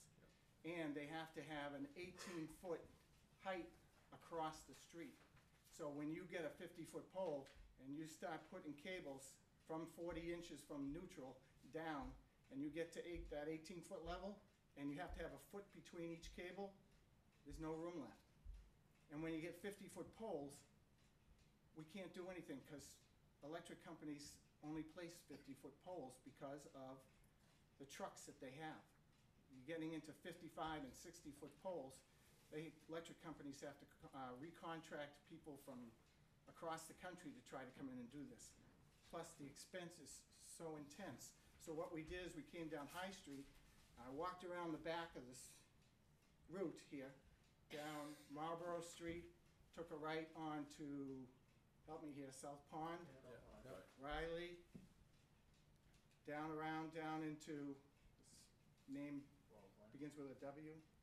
Withington. Thank you. And takes a right onto, and then the Anchor Way comes around. Now, if you look at Anchor Way, Verizon put one pole in, and when they came down from the other side, they put a pole in, 2 poles in, but they never connected it because they never had to, because they had a house here that they fed, and they had, on the other side, they had a house. They had nothing left. They didn't have to. Now, when we looked at this route to come through here, the poles that are there now, we could run a cable. There's a beautiful, huge tree there. And there was no way that we were going to even attempt to go through that or do anything to it. So if you look at the pictures that I gave you there, you'll see that's pretty much, right there. There's a fence right behind there from that house, from this house here. There's a fence right here that cuts across. Now that, again, if you look at a few more pictures down deep, you'll see that it kind of shows you, I put a picture where I placed the pole right here. Here's the pole. This is the pole that we're proposing right here. And this is what this is the pole that's here now. The other pole is over here. So we're proposing to put a 35-foot 4-size pole in that location. That 35-foot pole would only be 29 and a half feet out of the ground because a 35-foot pole has to go 5.5 feet into the ground. In the summertime, you won't even see it. We have to do a little tree trimming there, but we'd be very, very careful when we did it. What do the folks say? Excuse me? What do the people say that live right there? I talked to the person to the right, and she was fine with it. She wants fiber optics. We're not only bringing fiber optics through your town, we will deliver the services that we have for you as well. We're going to be right down the end of the street. We can come right down here, hit your police station, your fire department, your town hall, any small business, or wherever we can hit. You do residential too? This time it isn't. Okay, yeah. small business, it's high-speed voice and data. But that's the only pole that we need to place 60 miles of cable. Now, you're gonna go down and then down Rolfs Lane to get down High Road to get to Rowley? Yeah, did you I- see I the didn't- picture? I gave you a little roundabout on this one right here. This is the turn right here off of High Street, Yeah. and then goes like this, Yeah, and then back and then comes around and then comes back to High Street. Goodness gracious. And then we'll go back on High Street and then we're gone. Do you have the name of the person whose residence is I next do to it? not have that person's name, no. Yeah, that one, you said you talked to these folks, right? Um, You said off to the Yes, right. yeah, right here. But Well, they right weren't in front home, of so- their house. Well, yes, there's a fence here. Oh, I did talk to her, and she was fine. As I said, I didn't That's get the any back, names. their frontage is over on, On the other part of yeah, Anchor Graham, Way, yeah. What's that, Graham or Morgan there? That's still Anchor Way when you turn, and then it becomes Graham. Morgan's up there. Yeah, we're on Anchor Way here, Yeah. but the other street would be, Graham, I don't know if Yeah. that's the front. right. But it's not a frontage. The only frontage spot Okay. are the two end poles. Yep. Um, That's my question. Again, when we run the cable, it'll be 18 feet over the road. That's temperature sensitive. Okay. So in the future, would they add anything to that? No. Like, the other utilities wouldn't contact you if they wanted to connect or anything in there? To go onto that pole, if they did, I mean, we'd be willing to do Yeah, that. okay. Sure. I'm just thinking, so you've got things tied in for loops and stuff like that, you know. The but it's pole, up- we're gonna be the only thing on there. It's up to National Grid and Verizon if they want to do anything like that, so. Right. We'd be the only people on that at the time. Yeah. Power's not gonna be on it. It's just gonna be one cable the size of my finger. Now, I actually don't have any trouble with the concept. In times past, when we've put poles on the island, or some other times when we rotate poles, I'm just having a loss of, do we have any protocols? Do we I mean, is there any, is there anything that we follow beyond what we're doing tonight? Do we actually ask, do we notify the landowner that we've been asked to put a Well, pole in? it's going on public, they go on public property. Yeah. Okay. Down at Plum Island, we did run into some controversy. The poles were taller than the existing ones. Oh, yeah, we're not gonna do that. Okay, yeah, those, I don't know what they were putting in because they needed separation. Sure. And the ones down there were so old Yeah. that I don't think that they were even Well, there's a 15 feet above the ground, you know, I mean, they were. There's a rule anyway, when you put poles in, Yeah. they can't be more than 10% higher than what's already there. So if you have a 45, you could only go to a 50. You can't go to a 55. Okay. If you go to a 55, then you have to bring the next two down to 50s, and then you have to go out, and if there's 40s out there, you gotta bring them 45, and you gotta bring them down. Whose rule is that? That's a rule of engineering of telephone poles, or New England Telephone So it's Engineering. not a visual thing, it's a. The problem is, what you get is if you Stress on start the doing poles. that, you get the stress, and you pop poles out of the ground. Okay. And DigSafe has said there's no gas Dig- out there or anything? DigSafe we will have DigSafe out there. We're gonna do that, we do that with every pole I don't anyway. think there's gas out there, but there is water, I know that. That's the DigSafe's problem. Yeah, okay. Yeah. That's the law, like in their commercial, right? Yeah. That's Well, the you law. know, Absolutely. We have, We've got some polls, and this guy knows more on that than the other guys we're talking. Yep. So. we placed 2 other poles in Rowley on Redgate Road. Do you know Redgate Road? Yep. That little, because going down High Street, the only way we could get across is Redgate Road. And there was 2 poles, they did the same thing. They come to an end, it ended. So we had to place 2 poles, they're sitting there right now. If you wanna go down and look and see what we did and how we did it, that's sitting there right now. And that's completed. And when you get ready to work, if you could notify, I guess everything, the complaints come into the police department usually. You're gonna be working and a contact, okay? Oh, we will definitely do that. Not only will we tell you, when we come through the town with our cable, police are gonna be with us. They Okay, got- so you'll have a detail, Oh, okay. we have details. They're gonna follow us for 60 miles. All right, motion with that? Motion to approve. And second? Second. And any other questions, discussion? All in favor? Great. Good. Thank you very much. Thanks Appreciate for it. suffering through all that. Hey, if I might say something, I'd be proud to live here. Listening to those people and everything that just went on, I thought you guys did great. And I live in Pelham. Thanks Yeah, for the pen, too. Putting it in perspective, this poll Thanks for the shouldn't, pen, too. Oh, you're welcome. this poll shouldn't ruin anyone's lives. Oh, this, no. Yeah. No, you're not even gonna see it. Actually, it's gonna help, because it will bring, when people find out that we have high-speed, or you have high-speed voice and data coming through your town, it may improve some of the people moving in. Cool. That's right. Yeah. Thanks. Thank you. Thanks a lot, appreciate it, guys. Okay. Thanks, Kath. Good job.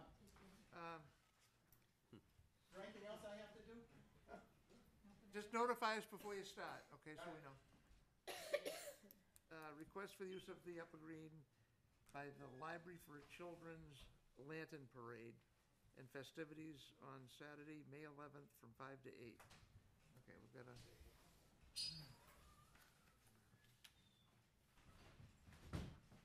Looks like a fun event. Okay. That's what Amy and Dick are here for. Waiting all this Step time. up and tell us about it. You can step up and tell it a lot quicker than me reading it, so.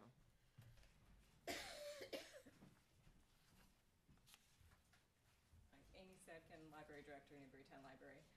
Basically, we're just asking your permission to use the Upper Green here for a lantern parade. It's a children's program.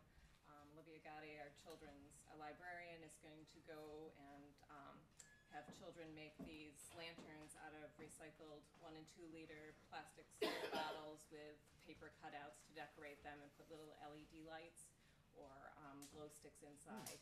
And then we're going to have a children's band come and hopefully close to dusk have the children march with a band with a trombone in front around the town green. We're hoping to involve, she's having these workshops to create the lanterns all over town and hoping to involve a lot of people in town and have it a community event. Motion? Motion to approve. Second. Second. Any questions, discussion? All right, I've got, notify the police that night, okay? And, you know, there'll be someone around, we won't have a detail, but as long as there's no other emergencies going around with the kids over there and Okay, stuff. that'd be great. Thank you. Thank you very much. All in favor? Aye. Thank you. Great, thank you. All right. One-day liquor license. One-day liquor license. Triton Education Foundation function at Town Library on May 10th from 7 to 11 p.m. Wow. Really? Drinking and reading. It's gonna be a lot of fun. So you all should come.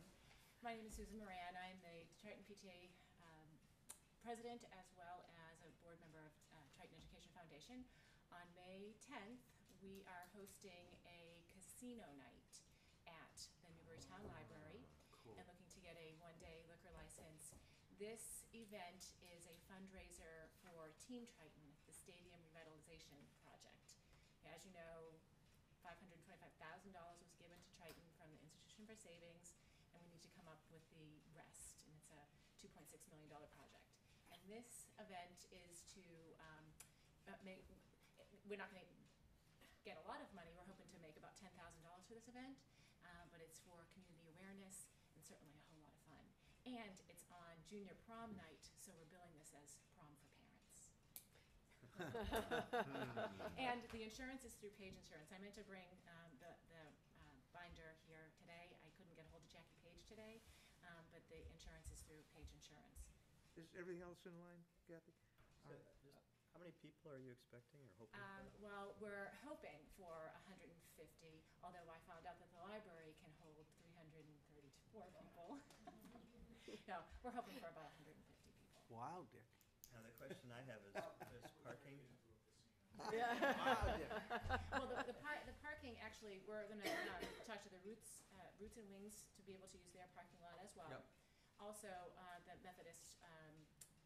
the Methodist Church Library, the parking lot, and we're actually going to have some students, 18 years or older, actually be valets. It's going to be fun. Will you sign up for that? The valets, you know? Oh, yeah. Joe wants to be valet. Yeah. And I have, my husband and I are actually going to be providing the alcohol. We have a liquor store. For years, we owned Larry's on Merrimack Street. We sold that about 8 years ago. We have another liquor store down in Natick, but we will be providing the alcohol, and we have tip-certified people who will be serving. I think the motion should probably be contingent on Kathy getting the right letter. Make sense? You mean the insurance package? Yeah, Yeah, okay. So moved. All right. Second. Second, okay. Anything else? All in favor?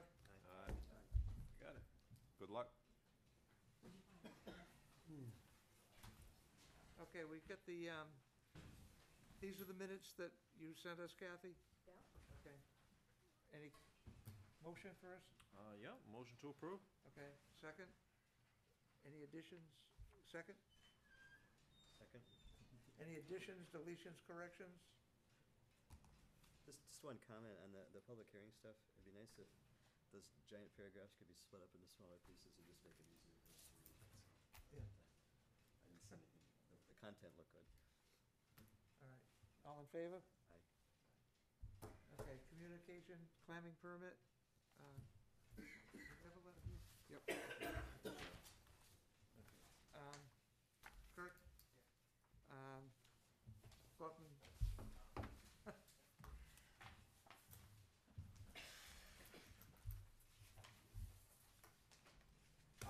Basically, I've lived in this town 36 years. I've clammed the last 21, and Charlie rejected me this year for a permit. The last 2 years, I've been working for a nonprofit called Shared Living Collaborative, where I take care of a household of individuals who have mental disabilities. I work 6 nights a week, basically 24 hours a day, so I'm not home very often. And he's saying, well, you're not a resident now because of that. I got my driver's license, I got my registration, insurance, I got everything. The town clerk said that I am a resident. I have a letter from her with her signature and the treasury saying that my excise taxes are all paid and up to date. I don't know what else I can do. So, Kurt actually. Motion first. Motion to, well, I don't know what motion I want to make it. Or you can say motion to and then vote down, or say motion not to, and then. What are we voting for? To So, grant. all right, I'll make a We're motion. gonna have a motion to discuss it.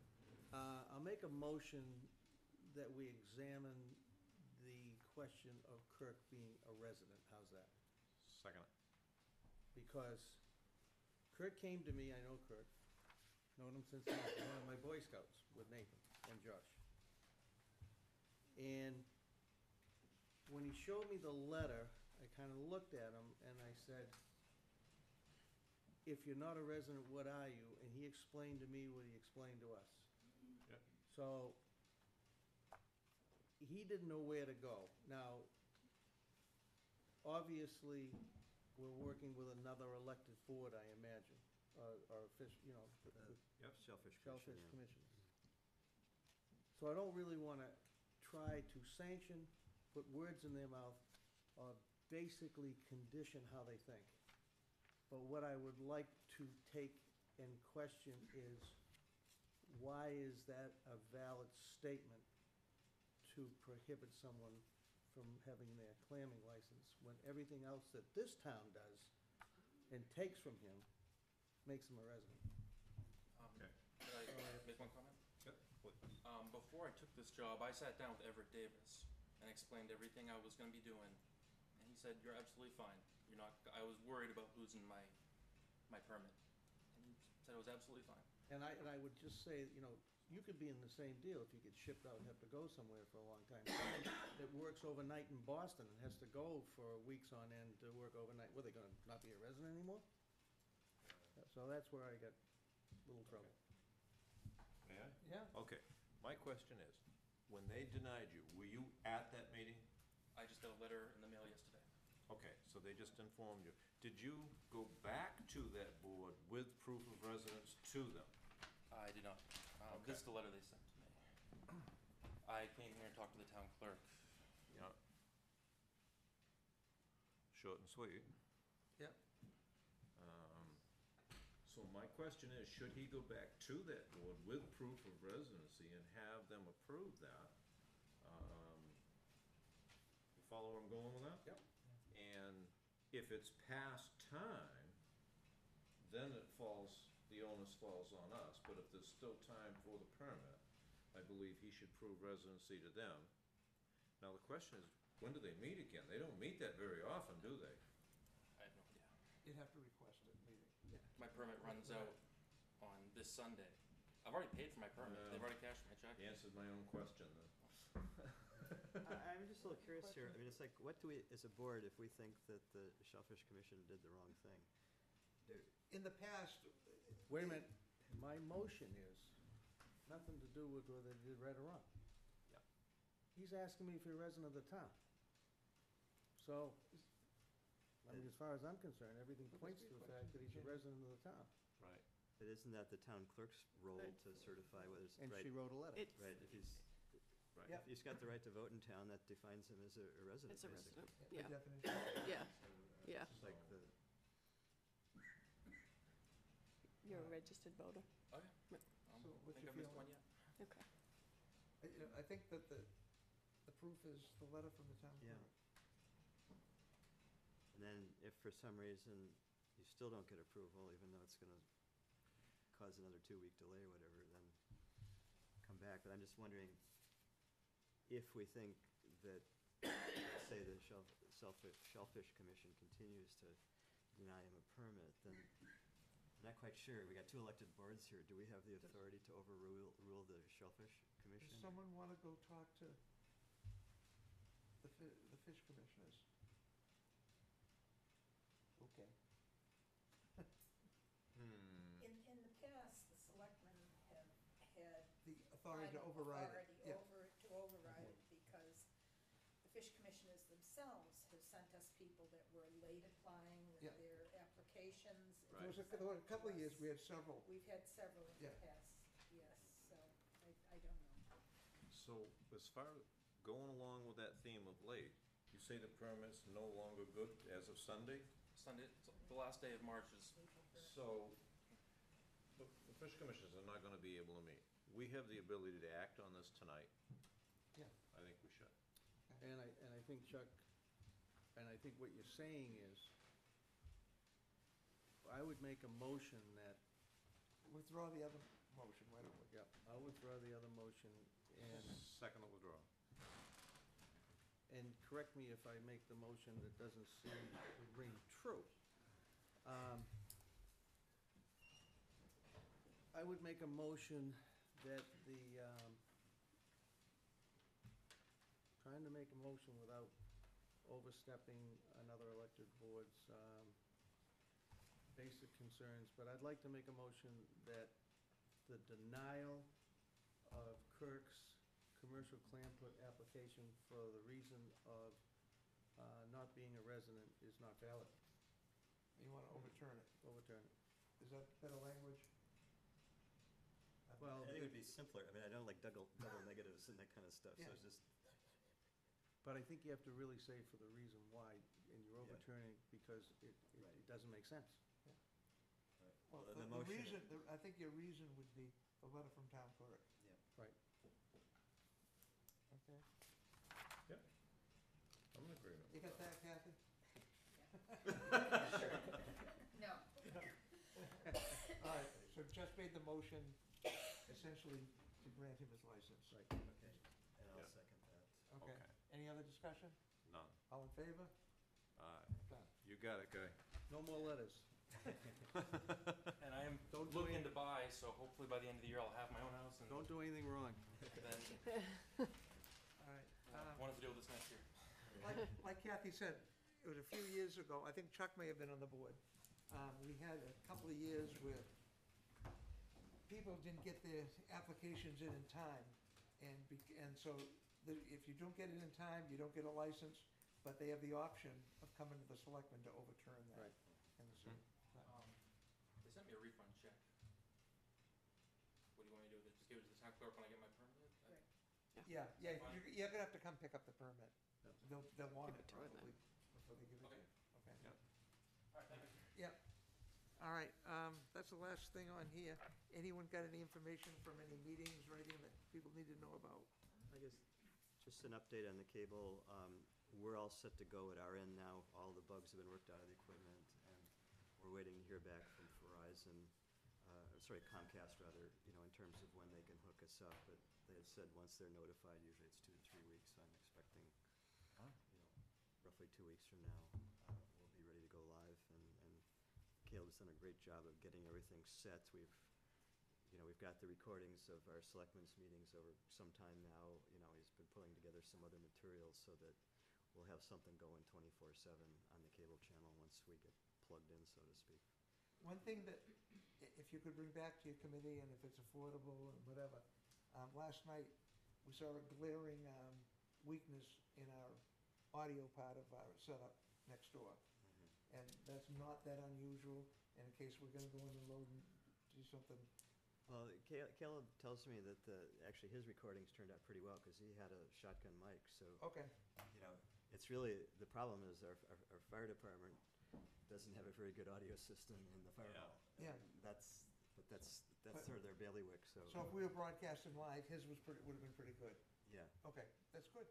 I really got to commend you on this, David. You've done good in a very, very short amount of time. I mean, I have been I'm watching just the this. catalyst. It's the committee has worked really hard. But I've been watching this since '04 when I first got on this board here, and I've watched different people go and bring this thing forward. And geez, you've done it. We've got a really good committee, and Yeah. I would like to see when it goes live, like one of the first segments, we give a thank you to Richard and the guys on the committee. 'Cause they've really, And also, I mean, Caleb, who's sitting there in the back room right now, listening to us and recording us. And he's enthralled. Yeah. So thank you. Like the rest of us, right? And if you haven't had a chance, after we adjourn the meeting, you should go back and see how he's been setting things up and, give you an idea of sort of preview of what the future holds for us. I think it's pretty exciting. right. All right, nothing else. Everyone here was at the meeting last night. Jen wasn't here, but Dyke was there. Okay. All right, motion? To adjourn. Warrants? What? Warrants? Oh, yeah. We can still sign them after. Okay.